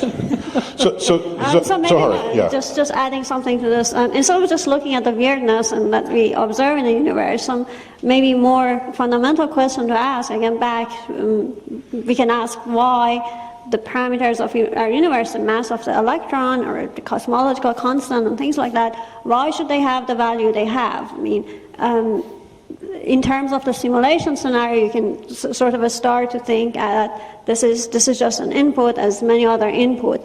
Or the other way to interpret it is that we don't know at a fundamental level what's going on. Maybe there is an embedding theory that would arise that is simpler, it has fewer input, or maybe just one, and then gives you the values of the standard model and all these theories that know to be exactly the same that we observe in nature. So, well, just to be clear, if any of us program a computer, a simulation of anything, there's a set of parameters that are established up front, and then you watch what happens thereafter. And then you sometimes tweak the parameters if necessary. Some other parameters are non-tweakable. Almost all of our codes, there's a line that gives the value of pi. That's not tweakable. We don't have any mathematical... For example, that in Minecraft, when you create a Minecraft world, I'm taught by Philip and Alexander, you have to input a world seed. Okay. Yeah, and if you put a different one... Basically, it means that we don't have the mathematical equations, for example, to say that the mass of the electron should be what we measure and things like that. So we don't have yet a description as why these have these values. So. But why should we be, this might have to go back to David, why should we be the measure of what an intellect is and then judge what is hard or what is easy? So in other words, just because we think something is hard because of all of these physical constants that come together so that we exist many billions of years after the universe forms, maybe that's just trivial for anybody who's programming the universe. Yeah, I mean, it probably is trivial. You know, they've probably got sim universe technology. Everyone's running it on their desktop. I mean, someone at Google in the next universe up That's not a phrase. Created sim universe, but it's like, okay, set a few parameters, run the universe, no big deal. Some of those universes produce nobody. Some of those universes produce somebody, and those somebodies have to reverse engineer their universe. And it turns out reverse engineering is really hard, whether you're in a simulation or not. But that's just, if you look at it this way, it's just a matter of perspective. Because when I think of the game tic-tac-toe, to a child, this is a challenging game. They don't know what move to make next. And then they might win or lose, and then they cheer, or they're sad. And then you realize this is a pointless game. You can play so that you'll never lose or win. But then it's no longer fun. But to a child, it is it's a game that challenges them. And then we have the game of chess, which challenges us, but you go up an intelligence level and then it's just a trivial exercise. I don't care how many possible moves there are, it's trivial if their brain is a greater brain than ours. And I'm reminded, which one of you may remember, just to correct me if I don't get it right, was it Feynman who first analogized the laws of nature to our attempt to understand the laws of nature would be like coming upon a game of chess and you know nothing of the game. And you're just watching people move. And you don't have the rule book, and you have to deduce what the rules are. And so pretty easily you can see, well, this piece moves this way, and this only goes diagonal. You get that. But occasionally, one of the pieces jumps 2 squares instead of just 1. Well, why did it do that? You make a note of that, right? And then later on, that little piece that jumped 2, it reaches the other end of the board, and then it becomes a whole other piece. That's kind of freaky. It's rare. It's rare, but it happens, and it's an important rule of the game that most of the time you don't see. And so I'm left wondering how much of a chess game without the instruction manual is the very universe in which we live. Well, to get your answers one each from that. Yes, Zahora. Maybe starting from the philosopher side. All right, David, you lead off with that. I would say that's basically the situation we're in. We call that game, this is the game of reverse engineering the universe, and we call it science. A little bit for philosophy too. It's like, hey, there are clues we could get about we certainly get the equations and so on, but hey, there are clues we could get about the grander structure. Hey, maybe at a certain point we're going to find one of those constants that has an arbitrary value and find there's a coded message in there in the simplest possible language saying, Yeah, you guessed right. It's a simulation. If so, then that's part of the reverse engineering too. But it's actually a miracle we can understand anything about the world we're in from this perspective. The world could have so much complexity, which is completely beyond us, and it could be that we are simply scratching the surface. But I think to do science, you just got to take the optimistic. But you left me very disappointed earlier in saying that I was trying to find evidence to show that we're not. And that evidence that we're not could be put in by someone who is. Yeah, I'm afraid. So that was disturbing. So I'm getting back to Zohore's point. What's the point of thinking that way? Well, you might take on board Occam's razor, which is if we don't need the hypothesis that we're in a simulation, then we should just do without that hypothesis. Maybe science is going to tell us a bunch of math. It's a bunch of equations. Yeah, that could be combined with the further hypothesis we're in a simulation. It's a lot simpler if we're not. So maybe Occam's razor at least says, why bother? Then on the other hand, you've got Bostrom's statistical argument. We might actually produce a whole lot of simulations and have very good reason to believe there are a lot of simulations in the universe, in which case you can just raise the question. We know some people are in simulations. We cannot assign at least probability 0 to us, and at that point it becomes a statistical question. So I think the standard scientific reasoning of Occam's razor might give some reason to reject it, but the statistics starts to maybe balance that another way, and around a certain point you've got to start doing some math about the probability. So Occam's razor actually goes very far back, I think, to the 14th century, where was it the Earl of Occam, who suggested William Occam that the of all explanations, perhaps the simplest has the best chance of being correct. And that was well before the methods of the scientific method and others. So we've been invoking it ever since. So Lisa, is the universe a chessboard, and we're So I was very much with you until the very end. Mm-hmm. So I think it is indeed true that we don't know the answer, and we're just going to keep doing science till it fails. And it hasn't failed yet. It seems to we make progress, and so we're going to keep doing that. In terms of are we trying to figure it out? I actually love the idea that we're a simulation where they actually kind of saved in efficiency by making us not quite smart enough to figure all of this stuff out. But that's they're like, that's too much computational power, so let's make them a little bit dumber. But I do have, I understand it's a possibility there's a simulation, but there is a problem with the statistical argument. I think if you asked any statistician, there's just not based on well-defined probabilities here. And actually one of the key, so Bostrom's argument would say that also that you have lots of things simulating things, and lots of things that want to simulate us. And I actually really have a problem with that. Why simulate us? There's so many things to simulate. None of us actually get together and, we simulate processes or whatever, but we mostly are interested in ourselves. I don't know why this higher species would want to Maybe they don't care about us. They just simulate a bunch of physics or a bunch of laws, and hey, we came along as a byproduct. Yeah, it's in the realm of possibility. But so we grew out of their petri dish.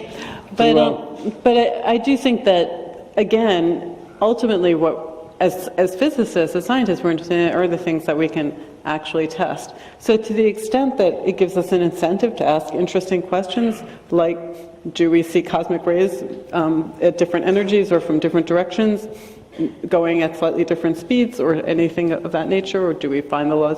That's certainly worth doing to see what is the extent of the laws of physics as we understand them. But that is what we're doing anyway, but maybe we'll be presented with a bunch of other questions.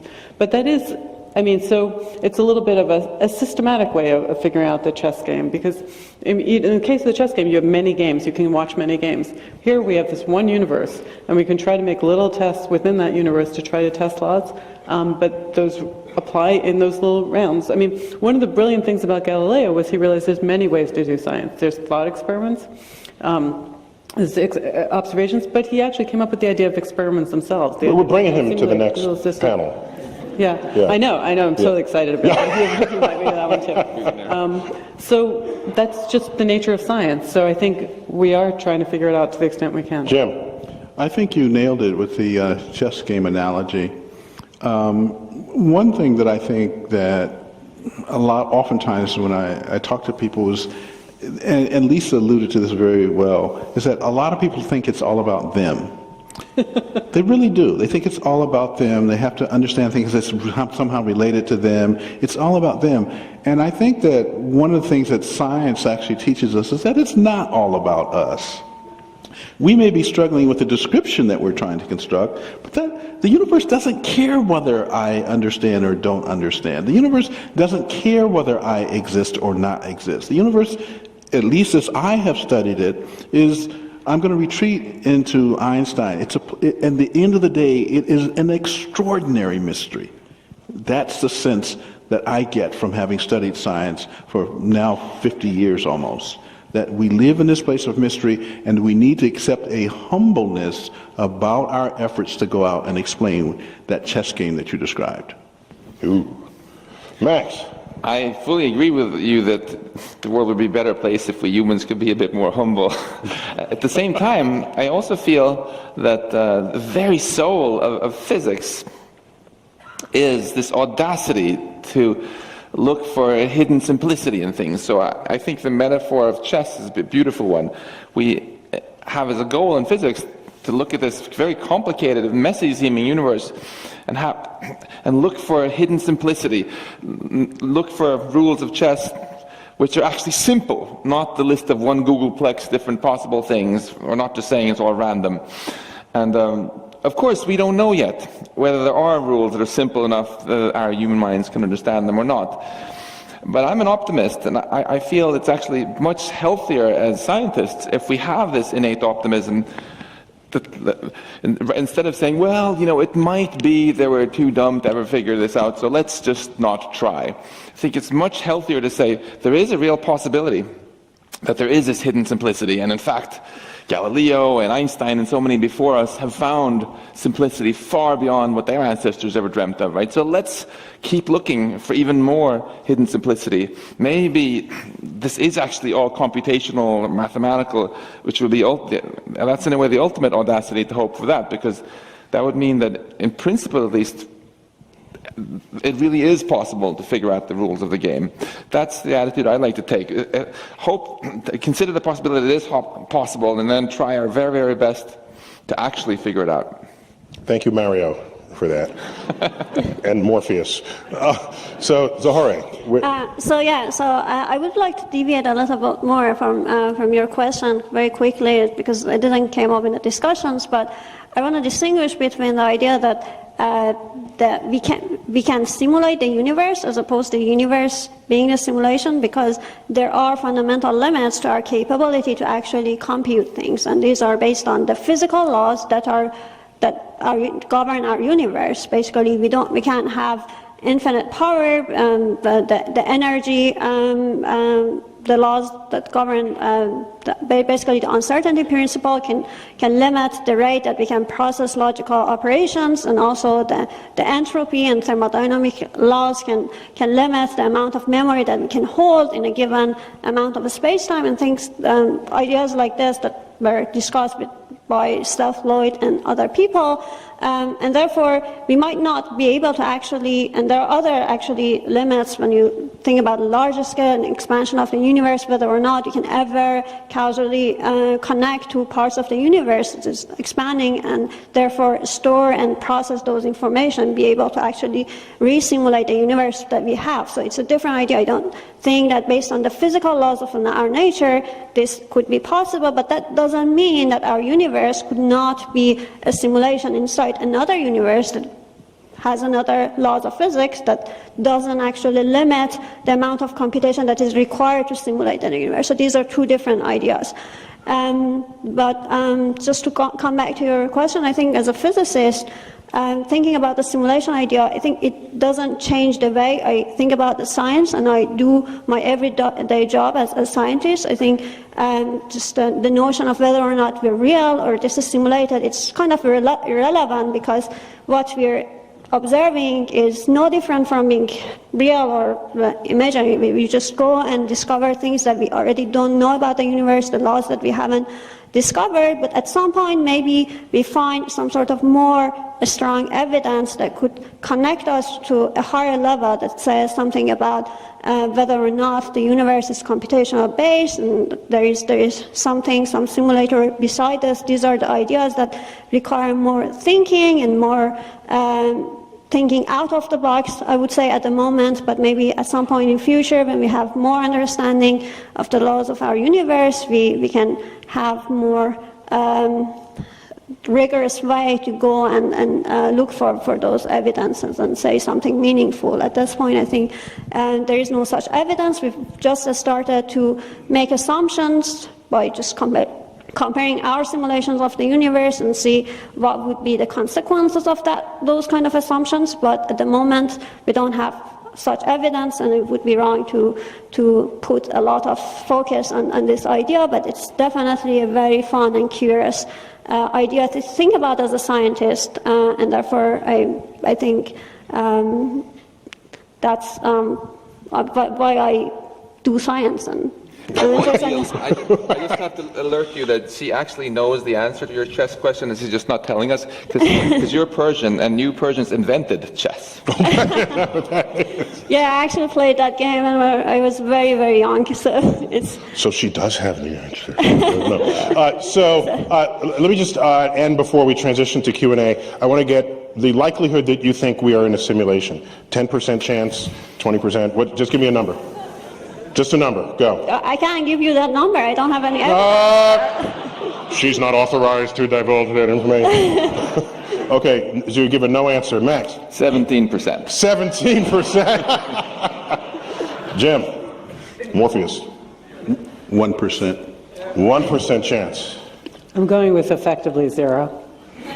Effectively zero. David? 42%.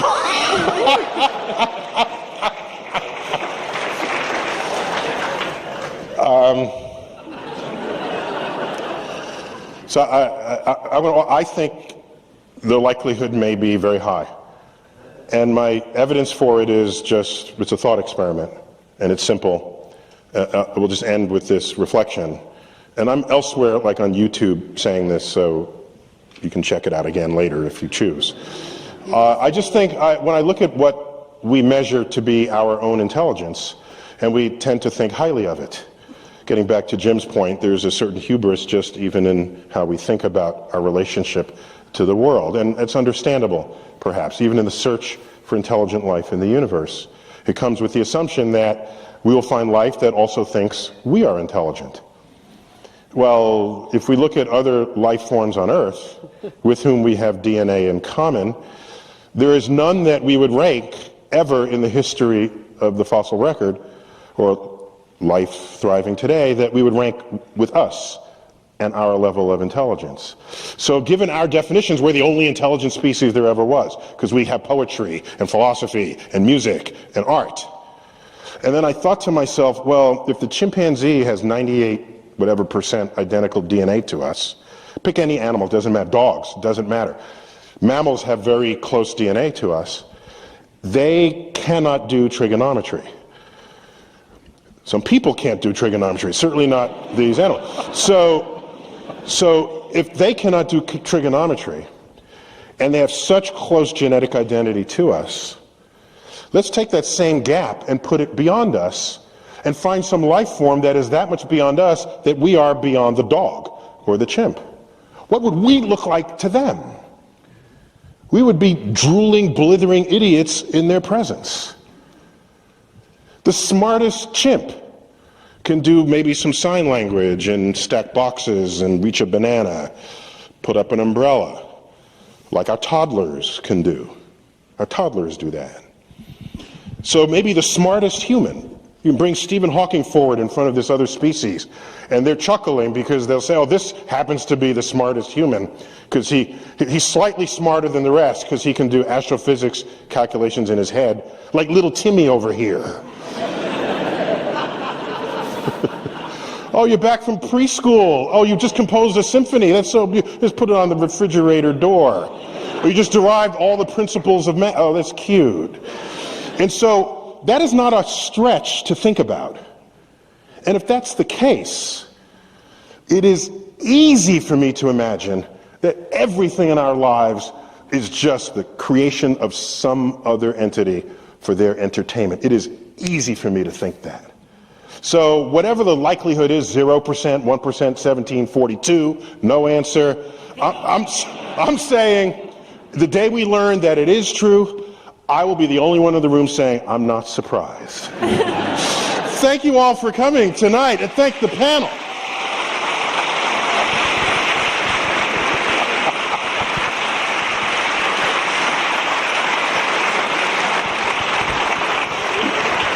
We will bring up the lights, and in this transition between the formal part of the panel and the Q&A that we'll be taking from you, I just want to tell you just what it takes to run this thing. As I told you earlier, it was formed by an endowment created by Isaac Asimov's widow, Janet Asimov, and friends of Isaac Asimov, and we've been going strong ever since. And so I just want to say we have people who run this thing. We have Susan Morris, who's director of Hayden Programs. Where's Susan? Susan is out there. And we have Emily Haydet. She's also part of this team that makes this work. We have my executive assistant, Elizabeth Stachow. We have Laura Jean Checky, who's our stage manager. We have some fans of Laura in the audience. Good. We have Miriam Posner, who has been with us like forever and is a diehard supporter as a volunteer of our programs. Lydia Marie Petrosino. Did I pronounce that right? Lydia, I only ever call you Lydia Marie. But Lydia Marie is good. And of course we have Betty Walrand. These are people who make this happen every single year. I just want to collectively give them applause.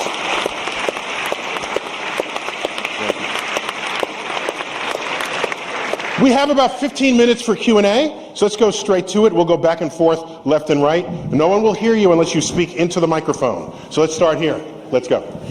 Okay, so my question is, does it really matter? Would you view the universe differently if we knew it was simulated? Could we do the math differently? Oh, I like that. To make this efficient, we'll pick one person to answer. So how about Max, because your book is titled, what's the title of your book? Our Mathematical Universe. Yeah, so he's the guy to answer this question, okay? If you knew, would your math be different? Well, I'll take your question to mean if I knew, would that make me super depressed or super excited? Would it change the way I feel about everyday life? My answer is absolutely not. I feel that when we look at these rather sterile equations or the computer code or whatever it is that's running this, there's no meaning or purpose built into that. We shouldn't look to our universe creating the meaning for us. It's we who give meaning to our universe. So the way we feel about things and the meaning we create is the same, regardless of whether we're simulated or not. And I think this is very much the point that David was making earlier also. We shouldn't diss things just because they're simulated. The math is a little bit different if we're simulated, on the other hand, because there's also the math of the simulating universe. Right. There's the math of our universe embedded in a bigger one, which raises some exciting prospects like, hey, maybe we could get out and explore that one. So that'll be cool. Well, wait, so you're saying, can you embed a complete system of mathematics within a higher system of mathematics? Yeah, maybe the embedding universe is a vastly higher level of complexity than ours in order to have the computational power, for example, to simulate ours. And hey, maybe they'll let us out one day. We're just computers in their world. They'll give us input devices. So you feel like you're in prison? No, it's just like, it's like Earth is cool, but the galaxy is even cooler. Okay. Yeah, a quick one here. I think it would feel different. It's like, it always interests me that if you miss a basketball game and you know it already happened, it's less interesting to you to watch, even though you know it happened already. And because it's not happening in real time. And you might not even know the result, but I think there is a sense in which psychologically the idea that it is pre-programmed would be disturbing, at least to me. My analogy to that is if you go to the Smithsonian Air and Space Museum in Washington and you see the Apollo 11 command module that went to the moon and came back, and there it is. If you made an exact replica of that and put it on display anywhere else and say, you cannot really tell the difference except microscopically, but it's a fake, it means it's different to you, even though you can't tell the difference. The knowledge that is real seems to matter to us than if it's a simulation or a model. in that case. So I have to agree. I reluctantly agree. Well, I don't want to agree, but I have to agree. I disagree for one reason. I don't do science to make me feel something. I do science because I think it's an investment in the long-term survival of our species. Our science underlies our technology. If our environment changes, we will use that technology to survive. Whether that's true, whether we're simulations or not. That's why I do science. Are you also running for president? No, because they can't talk about science. By the way, Jim Gates is on the President's Committee of Advisors of Science and Technology, PCAST, and you've been there for almost the entire administration, so keep up the good advice that you're giving. Let's go right here. Hey, how you doing? Good. What grade are you in? 8th grade. 8th grade, cool. So what do you have? So, you were saying about bugs in the code of the universe if it is a simulation.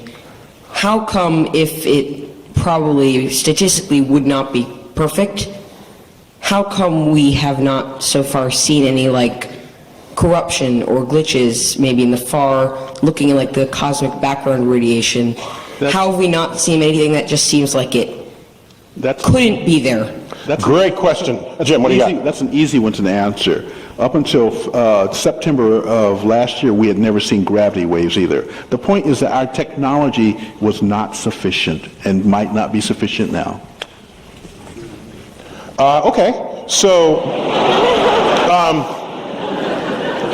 so what he's saying is that it may still be there, just haven't found it yet. That's a cop-out answer, I think, between you and me, but don't tell him that I said that. No, maybe I... Oh, wait, yeah, sorry, yes. Yeah, so exactly the line of investigation that we had in our paper is whether or not the simulation is imperfect, as you say. So given that we haven't already seen something doesn't mean that we might not see something, and therefore, as I said, we look for evidences that tells us that there are some imperfection in the universe because the simulator or the amount of computation that could be done to generate our universe has been finite. It hasn't been infinite, and therefore there might be some evidence, but it doesn't mean that the fact that we haven't seen it doesn't mean that we shouldn't go and look for it. It's been difficult, but I thought the question was, why haven't we seen it? That's what I answered. Well, yeah, and don't you both agree? You're saying if you haven't seen it, doesn't mean it's not there, and keep looking. Right. Good. I've got a question from Twitter that came in. Evan Quinter from the Twitterverse asked, and I think I'll direct this to Max, if the universe is a simulation, does that mean there's a limit to how far our universe can reach? Because we speak of an infinite universe beyond our horizon all the time. So you're ready to say if it's a simulation, it can't be infinite, and there is the limit to the code. It's a great question. If we are being simulated in one universe up on finite computational resources, yeah, then either the size of our universe is actually finite, or there's some other trick, like it just keeps repeating itself over and over again. Like the background in the Flintstones when they're riding in the car? Precisely. The background just repeats. I was so angry. I said, you can't draw me. What's with your budget? Ever see the backdrop of cartoons when people are running? It just repeats. When I was a kid, that disturbed me. Maybe it's a just-in-time simulation. It's kind of like the Truman Show or something. You know, they started off simulating me in Australia, where I was born, and 1.0. I came to New York, so suddenly they had to like simulate all of you guys and for you. Yeah, exactly. Or for whoever. Or maybe they start off with the Earth, and then we go to hell. The Voyager just reached the thing just reached Pluto, so now I had to simulate Pluto. I see. It's like that. So it's start with Pluto. Start small, go bigger. Yeah, don't get me started on Pluto, first of all. But what you're saying is they might be just laying down the bricks in the road as we drive along. Just-in-time simulation, they call it. Just in time. Yeah. Simulate only as much as you need. Okay, right here, yes. Hi. So we briefly discussed infinity and how it relates to this topic, but I was just wondering on the other end of the spectrum, why is nothing not a thing? Why is there not nothing when you come down to the fundamental question? We had an entire Asimov panel on that very subject. Where were you? The title of that was called The Existence of Nothing. And we had all the experts on nothing on the stage at the time. I'm just saying. So, okay, maybe he didn't know that. So, I actually have a probabilistic argument. okay, so we'll entertain it, but go online. The whole thing is there. It's called The Existence of Nothing. Okay, yes. So in my book, Dark Behind the Dinosaurs, I have a section on cosmology, and I actually talk about the probability of nothing. And I think nothing is just very unlikely. I mean, first of all, we wouldn't talk about nothing because we wouldn't be here. But nothing is just if you think of a number line, 0 is just 1 point on it. And nothing is just, I would say, is very unlikely. And if you have an explanation of why there's nothing, then there's something there that allowed you to have the rules that explain it.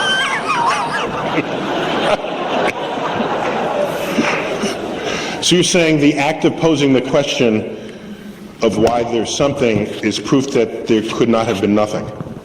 Right, so there's okay, two yes, answers. Crystal clear now. That's one answer, and the other answer is probabilistic. Okay, yes, sir. Hi, Neil. How are you? Hi, good. So I think I'm going to say this every day now after this. I'm going to say computer and program when I wake up in the morning. But the question is, say we assume that we are in a simulation. We don't try to prove it anymore.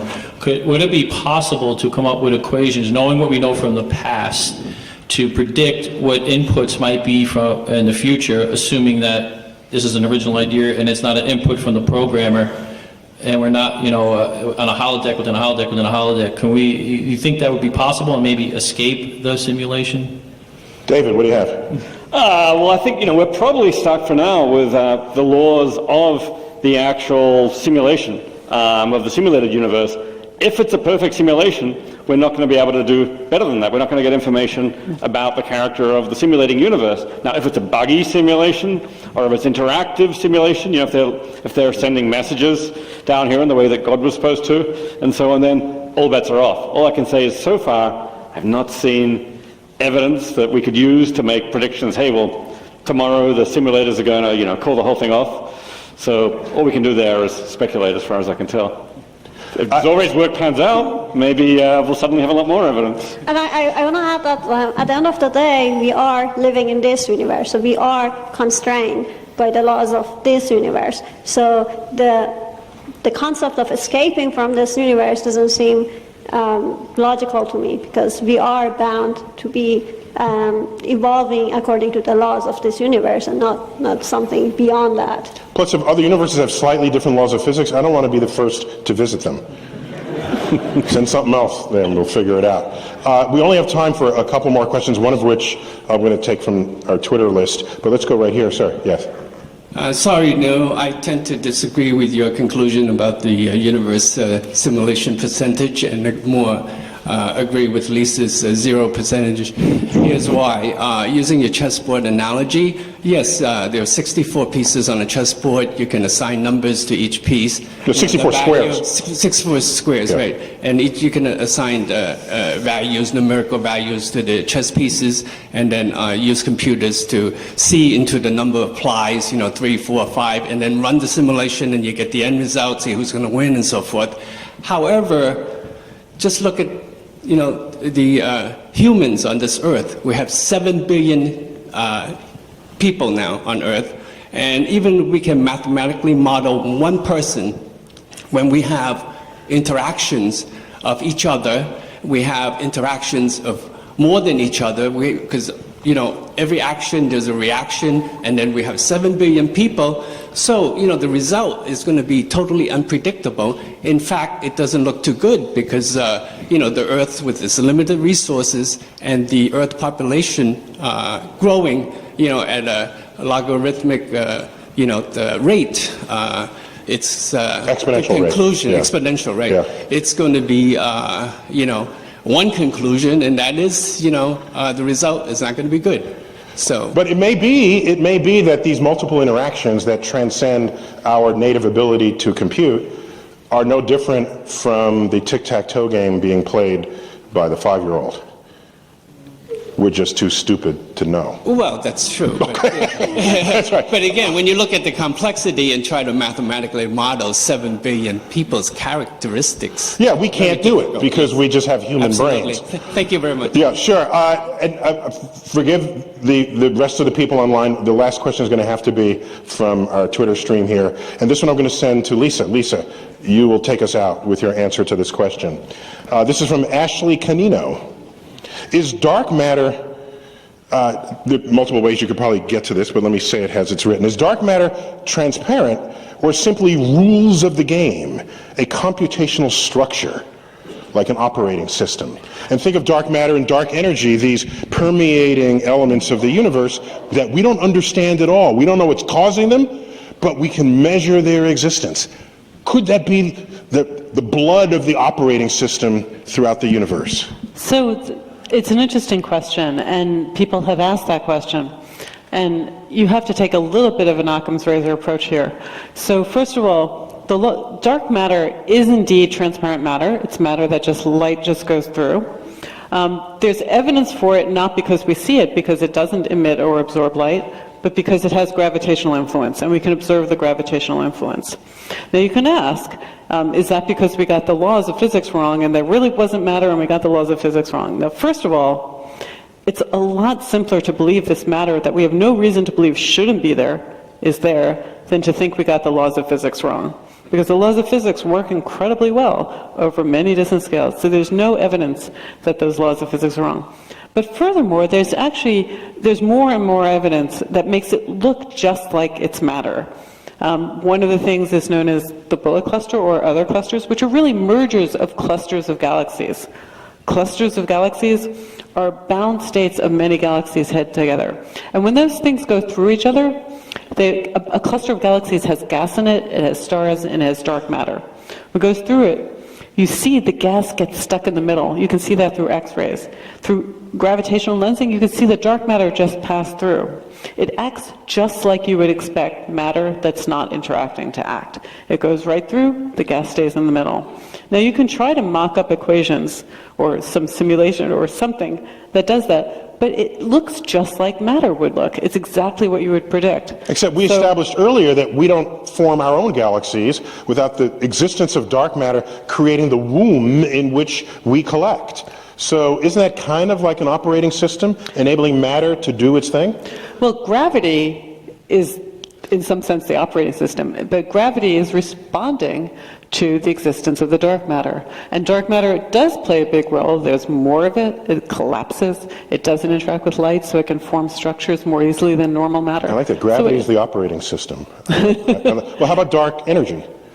Dark energy is another just thing that's in there that's responding to gravity. So dark energy is, the furthest you don't know, it's smoothly distributed. It's not like matter that clumps together. It's the operating system. It's not the operating system either. The operating system is everywhere you touch on a computer. So is dark energy.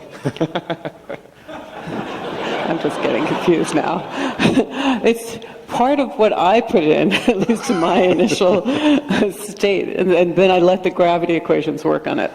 So you have this distribution of energy, you have this distribution of matter, and then you can ask, what is the effect of this energy that we don't observe directly? In some sense, we observe the fact that it is responsible for the acceleration of the expansion of the universe. But gravity is the only law there. The other stuff is just stuff. Dark energy is stuff. Dark matter is stuff. The gravitational equations are acting on that, and it's actually creating the gravitational force. Well, so if gravity is the operating system of the universe, I can't wait for Universe 2.0. Thank you all for coming this evening. And thank the panel. Zori, Max, Jim, Lisa, David. Thanks so much fun. That was really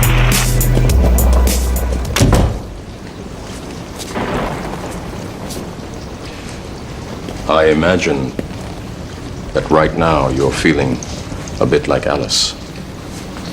Tumbling down the rabbit hole? It's me, Mario!